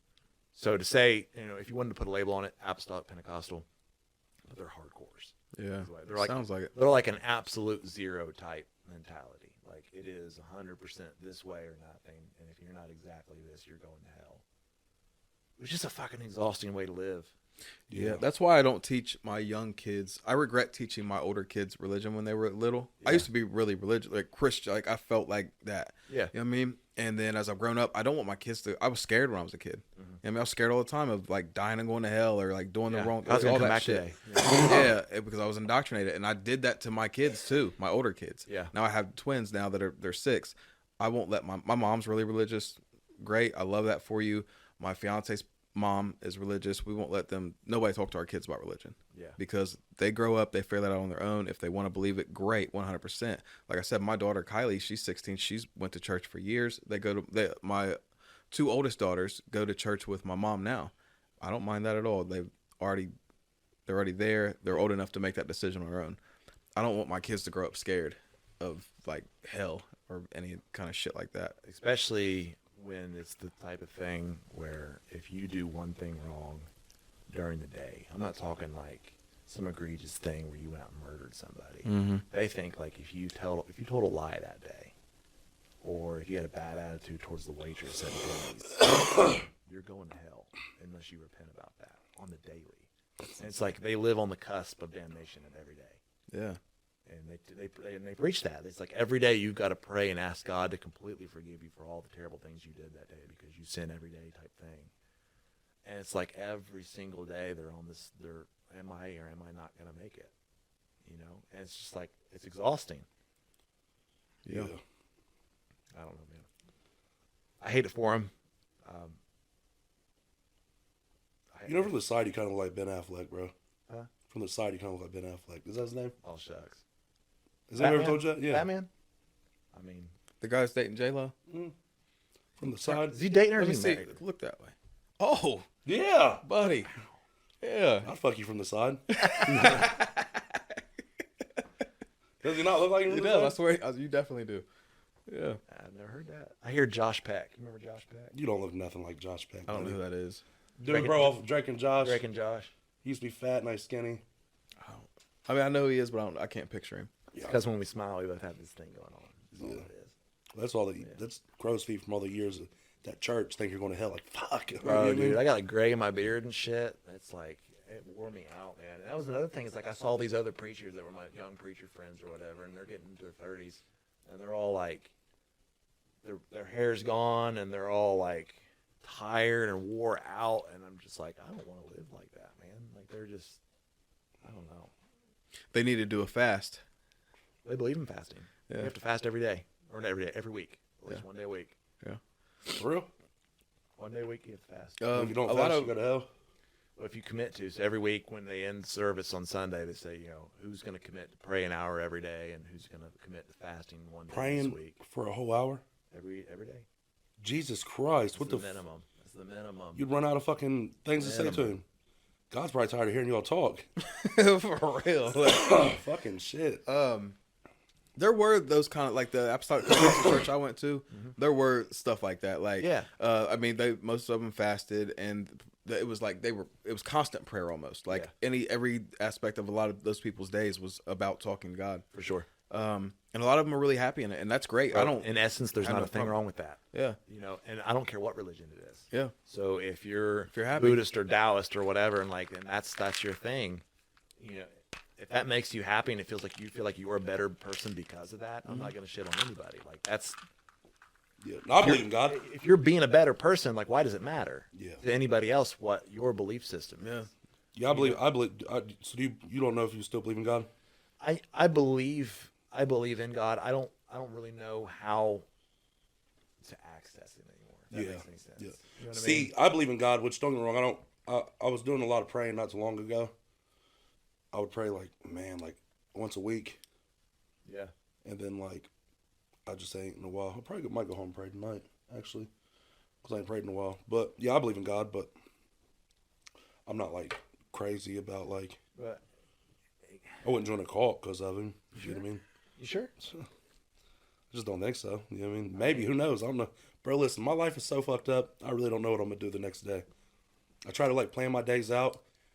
But dog, to be honest, the way my shit is right now, I ain't fucked in almost 10 days. So I could probably go the next 5 years without fucking. Think so? Find me a little church girl. Beat on her a little bit behind closed doors. Because you know what the preachers be doing. I don't miss it. That's the biggest thing. I'm the happiest I've ever been. Oh, I would say, bro, you get to fuck without being married. That shit feels good, don't it? I feel like sex, being with a girl that you're not married to, is so much better. You think so? Oh, bro, I love cheating. Have you ever been married? No. Well, how would you know? Because pussy's good without being married. You know what I mean?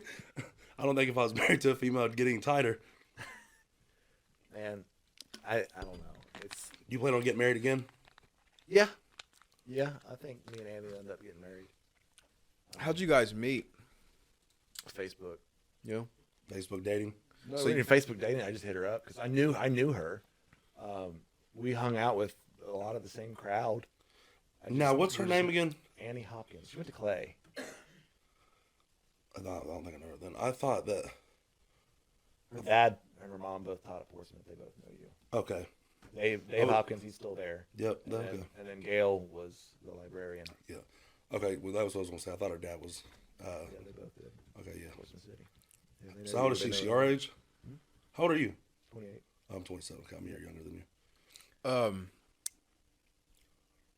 What was I gonna ask you? How they like you? Hmm? Her parents like you? Yeah. Yeah, they're my family that I like me and stuff. Yeah. It's fucking exhausting. Like my daughter, bro. Me and my youngest. So me and my oldest, bro. She from a baby slept in bed with me and her mom. Yeah. Me and her mom broke up 2 years ago. I was single, so I still let my daughter sleep in my bed, right? Well, then I was all like, all right, she's about to be 9 now, so I was like, can't sleep in my room no more. You understand what I'm saying? Yeah. I let her sleep in my room the other day, and it's so weird now. Do you understand what I'm saying? Because she's just so old and big. Like, I let her sleep in my room, bro, and she wants to, like, throw her legs over me and stuff, and I'll push her off me real hard. I just don't like that shit. Do I have to do it, Roy's like, hey, Well, stay on your she'll be side. asleep, bro. She sleeps like her mom. There's no waking them up whenever they're asleep. So, I get pissed off, bro. I hate being touched while I'm asleep anyways. Well, my youngest sleeps in bed with me now. And I wake up in the morning and start talking, and I hate hearing people talking when I first wake up. God, it makes me so fucking mad. Like, when I first wake up in the morning, I go out there and I sit on my couch, bro, and I swear to God, I'll sit there for about 30 to 40 to an hour just in complete silence, bro, and just enjoy just being alive. Yeah. You know what I mean? Kind of like And then I got a baby that just wants to fucking walk around and do bad shit. It sucks. I'm a single dad. You understand what I'm saying? Yeah. And that's what sucks about it. Yeah. Like this shit right here, it's hard to even get out to do anything whenever, I got my kids. For sure. With my oldest, it's not bad because she's so old, bro. She can do whatever. Bro, one day they're me grown and gone. You're going to miss it. yep, Maybe. You miss it. it's a guarantee. He got a 21-year-old. Or I seen somebody post the other day, said one day you're going to pick your kids up and be the last time you pick them up, and that fucked with me. Yeah, Yeah. I One mean, day you're going to pick them up, set them down, you're never going to pick them back up again. yeah, I'm You that. don't know when that time's going to be, but one day you're going to set them back down, and that's the last Yeah, time. I'm going to tell you, I don't remember the last time I picked Riley up. well, so So- my twins, my twin daughter, like Yeah. she's like this tall, and her brother is like this tall, Yeah. right? And she's like, we're just gonna say if she's 100 pounds, he's 50, right? Oh, yeah. They she's don't, a you wouldn't big know girl. they were twins at all. Really? She's way taller than him. She's built bigger than him. He's just a little scrawny guy, and I pick him up because he's like, climbing on me. Yeah. And she's like, pick me up, Dad. I'm like, Daddy's 36. You know what I mean? Like, back's hurting, and a lot of times I remind myself that if I don't pick her up, there's gonna be a time I can't anymore, so I'll do it. For sure. You know what I mean? And Yeah, see, I don't think like that, bro. I saw Riley had Robert pick her up the other day, and I was like, bro, get the fuck down. You're a fucking baby. Because I just thought it was weird. You mean like you're 9? You're about to be 9 years old next month. Bro. imagine if somebody could pick you up and hold you right now. I probably need it. That's probably what's wrong That's with me, what I'm bro. saying. That But shit's I, gotta but I feel wasn't great. picked up and held as a baby, bro. What you need to be little spoon. I am too. I usually am. I see. See, that's what I'm saying. Like I do a lot of like, I call it jetpacking. yeah, I do a lot of like, so I'm like super manly all the time, but at nighttime, bro, that's Hold me. Right. yeah, hold me, bitch. I love you. Mhm. Do you know what I mean? I want to be loved on and held and be rubbed on. All right, I got to text Annie back. Make sure she wants to make sure I'm not in y'all's like basement cut up or something. I'm sure. Oh, but you're the one that's in a cult. We're the scared ones. You Yeah, mean? you're in a fraternity now, bro. Yeah. Brotherhood. Oh. Yeah, the Brotherhood. That big West Virginia investigation right now in the state police. I don't know. Bad. Look it up. There's so much shit that It's fucking bad. I can't keep track of everything. The state police academy had hidden cameras on the junior cadet class for the little girls. Oh. And when they found it, they destroyed the evidence. And then while that was going on, a trooper, his last name was Miller, was going around to these bars at night while he's off duty and picking these girls up that were way too drunk. And he was like, I'm a trooper, come with me. And he was fucking raping them and dumping them off somewhere on the side of the road. Just And right. One of these girls called 911 and said, hey, this guy said he was a trooper and he just raped me. And I don't know where I'm at. I don't know what town I'm in. I'm drunk. I'm scared. And they said, don't fuck with the Brotherhood, and hung up on her. Holy And you shit. work for these people? And they have that 911 call. No, that's state police. I'm not involved with them at all. But yeah. fucked up. I don't care who I work for. It's fucked up. Right. Yeah. So the more they dig into it, it's a federal investigation now. So are you considered a part of the Brotherhood? I thought the Brotherhood was like some racist people. No, like they call themselves the brother. That's a state police thing. That's their mantra. Like, like this tight knit group across the state. You know, whatever. So But I think all cops are like. There's like a first responder thing. You know, like with cops, EMS, firefighters. Yeah, They're my all, like, fiance is tight-knit EMS, group. and she don't fuck with you guys. Like with cops at all. Nah, she does what cops on almost every scene she works. sure. You know what I'm saying? So she's like, some of them's really cool. Man, You like cops? I got a couple cop friends. I know you do. You don't like in cops? Do I like cops? Yeah. Buddy, I just told you earlier a story. You just found out that somebody you've known. Yeah. Yeah, but I just told you a story earlier. The cops let me go the other night. Yeah. So you like them? Yeah, I fuck with all the cops, bro. Yeah. I got a couple friends. I got a reason not to be cool with cops. Me either. I'm not a criminal. Right. I've seen some videos of you. I can tell you some stories about this guy.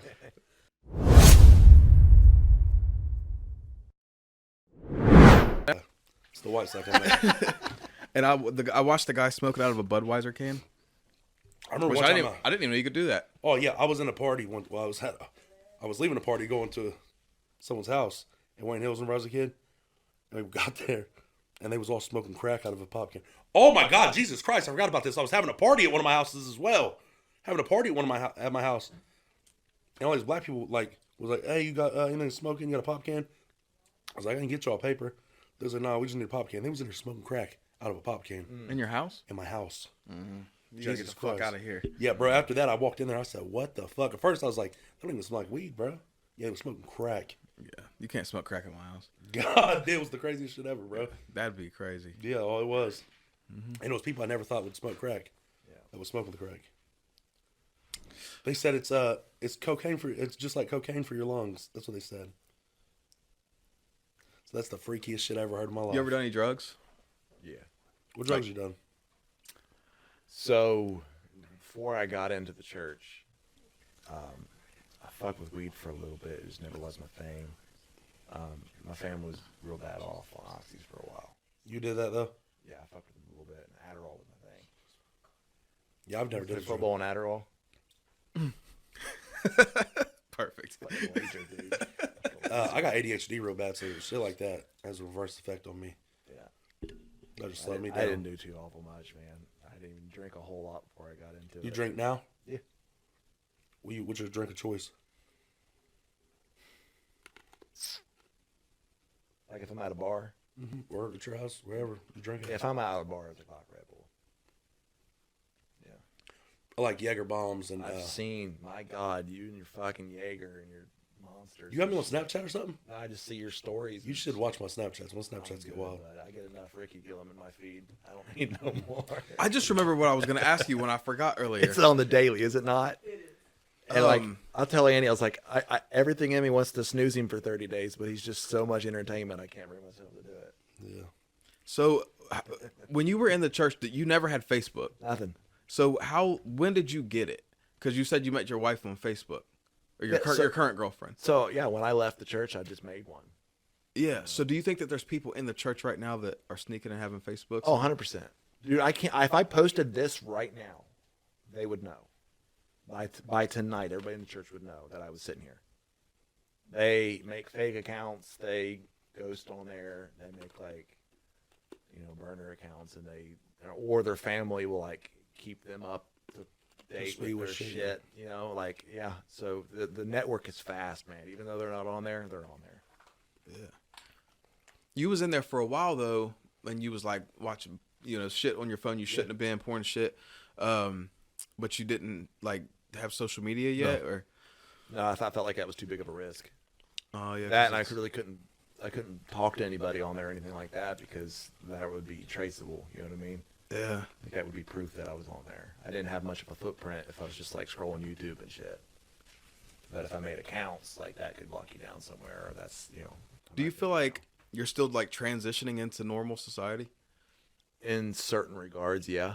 You're finding out shit that you didn't even know existed because you lived in. Yeah, he wasn't Amish, buddy. But he lived in this bubble. Like fucking movies and shit. There's a 10-year gap, man. Yeah, you didn't know any of them. Music, so you never watched music's changed. You know, all these new artists and shit. I don't know. He missed the whole mumble rap era. Oh, buddy, I should have been in that fucking call. I hate that shit. Yeah, you didn't miss that. I'm still stuck in the fucking early 2000s music. That's literally when me and Andy are hanging out at the church. It's Alexa play early 2000s hip hop. You know. At church. Y'all go to church still? What? You said hanging out at church. I think you meant home. Oh yeah, we're hanging out there. I was like, God damn, y'all still go to No. Hey, Alexa play early 2000s inside a church? What, y'all fucking in church? Jesus Christ. You really got pissed off at God. Some of them, man. But yeah, it's just like there's all like I said, the culture's kind of different. Some of the dating, whatnot. You know, like even I'll go fuck around with these bars and shit. Even if I'm on duty, like it's not the same. Mm-hmm. Like everybody's just fucking chilling on their phone. Like shit's hardly ever rowdy unless you're like Sharkies or something. But like everybody's just hanging out. They're on their phone. Sharkies. Fuck Sharkies. Oh my God, what's Sharkies? You know, In Huntington? Yeah. Are you talking? It's like a bar. I got kicked out of Sharkies, bro. Not Street. in Kansas. That's the bar we went down there, and me, Robert, and all of us, and shit. We got kicked out of there twice, bro. Some rough shit happens at Sharkies, bud. Yeah. Or just about every shooting happens in Huntington. The ones that we was at, bro. Goddamn, it was the only bar in this town that we was in, bro. Oh, there was two of them, but shit, this one closed early, so everybody go to Sharkies and we just party up all night. Yeah. And fucking, every time we went there, bro, we got in a fight. Last call in Huntington's 3:30. That's too late. No, that ain't. Normally it's like Yeah, 4:30, and we're running them out of Chase Bank parking lot, which is right next to it. There'll be 200 people out there hanging out. Just fucking go home. I don't understand why people you at? after the bar hang out at the bar. As soon as we leave the bar, as soon as I leave the bar, I'm like, FD in my house. As soon as they lock, because they got to lock me out the bars. Down here, Dirties, they'll lock me out, bro. They'll lock the door on me. And I'll start beating on the door. Let me the fuck in. Fuck you, Brandon. Fuck you, Jody. You know what I mean? Yeah. Fuck everything about this place. I don't think I ever want to go to a bar again. Wow, you love that little shit. Oh, I had too some much guy at fun. my house the other night Too much telling fun. me how drunk he was at the bar, and he saw you, and he said he started hugging you. And I said, I bet Greg felt so weird about that. He said, bro, I felt weird about it the next day when I woke up. I don't know who it was. He was hanging out with my little dude Adrian. It's Adrian's brother, actually. But they ended up coming to my house the other night when they was telling me the story. He was like, yeah, we saw you at the bar the other night, blah, blah. He said, you played me in rock, paper, scissors. I was like, buddy, I don't remember that. I don't remember hugging nobody. He said, I don't remember none no, of he said that. he hugged you. I don't remember that. Yeah, he said, But yeah. I mean, that's cool with me, bro. I'm cool with hugs. Yeah. Hugs are just love. I don't like, if y'all see me out, don't be hugging me. I'll take I'll be all the getting pissed hugs. off at that little shit. Unless you're a female. Some low key kind of like internet famous now, right? No, you won't be. Buddy, I'm kind No, of you won't be. We are. excited. No, I'm kind of excited to see how much. Like, you might be dead in a week. Oh, yeah. Oh, yeah. Well, legitimately, like without fucking around, I hope somebody hears this and goes, you know what, I do need to fucking leave. You know what I mean? Like that's what I Yeah, hope. I understand your I- goal here. I understand your goal, but I doubt church people watch our shit. The only way that I They'll feel like find out about it. That's what I was about to say. The only way that a church person will see our shit is if your name's in the headlines. Well, if my name's in the headline, and then also if somebody's like, if they go to work with somebody and that person listens to y'all and they're like, hey, Did you see what you Seth need was to saying hear about y'all? you need to hear this podcast, Yeah. you know, something like that, and be able to get it out. I'm already anticipating the comment section on this one. Where do you all get the most love? Like YouTube. We YouTube? we don't even post full podcasts anywhere but YouTube, and I'm starting on Rumble now. Right, okay. Yeah. But I Just think fuck with TikTok or anything? Yeah, we I post used to get hella clips. views on TikTok, bro, but they what's that called? Shadow banned my account. Mm-hmm. They deleted my first one, then shadow banned my new one. Yeah, you're out of the algorithm. Yep. Posted a fucking dick pic drunk one night. It happens, man. Is that really what happened? No, that's not what happened. Bro. Oh, No, I posted like a bunch of videos that was like against community guidelines. Yeah. Mm-hmm. Like dumb shit, bro. Like me shooting someone with an Orby gun or a BB gun, or you know what I mean? Just like my first account saying got certain cuss words. Like, come on, bro. I should be able to say, "Fuck a faggot, queer." You know what I mean? they banned my first account after my first strike. Hold on. Shout out Gay Mike real quick. Oh, I mean, it's always shout out Gay Mike. Shout out Gay Mike. I saw him the other night. He said, y'all gotta quit using me for clout. I said, son, shut your little sexy ass up, bro. I'll hold you down and titty fuck you, son. What you talking about? Shout out Gay Mike. Yeah, That's my shout boy. out Gay Mike, bro. Well, I'm gonna be honest though. I had a good time. Yeah, it's a good time. but I'm ready to leave. Oh, get the fuck out. I'm about to. I gotta go to the gym. Gotta go to the gym.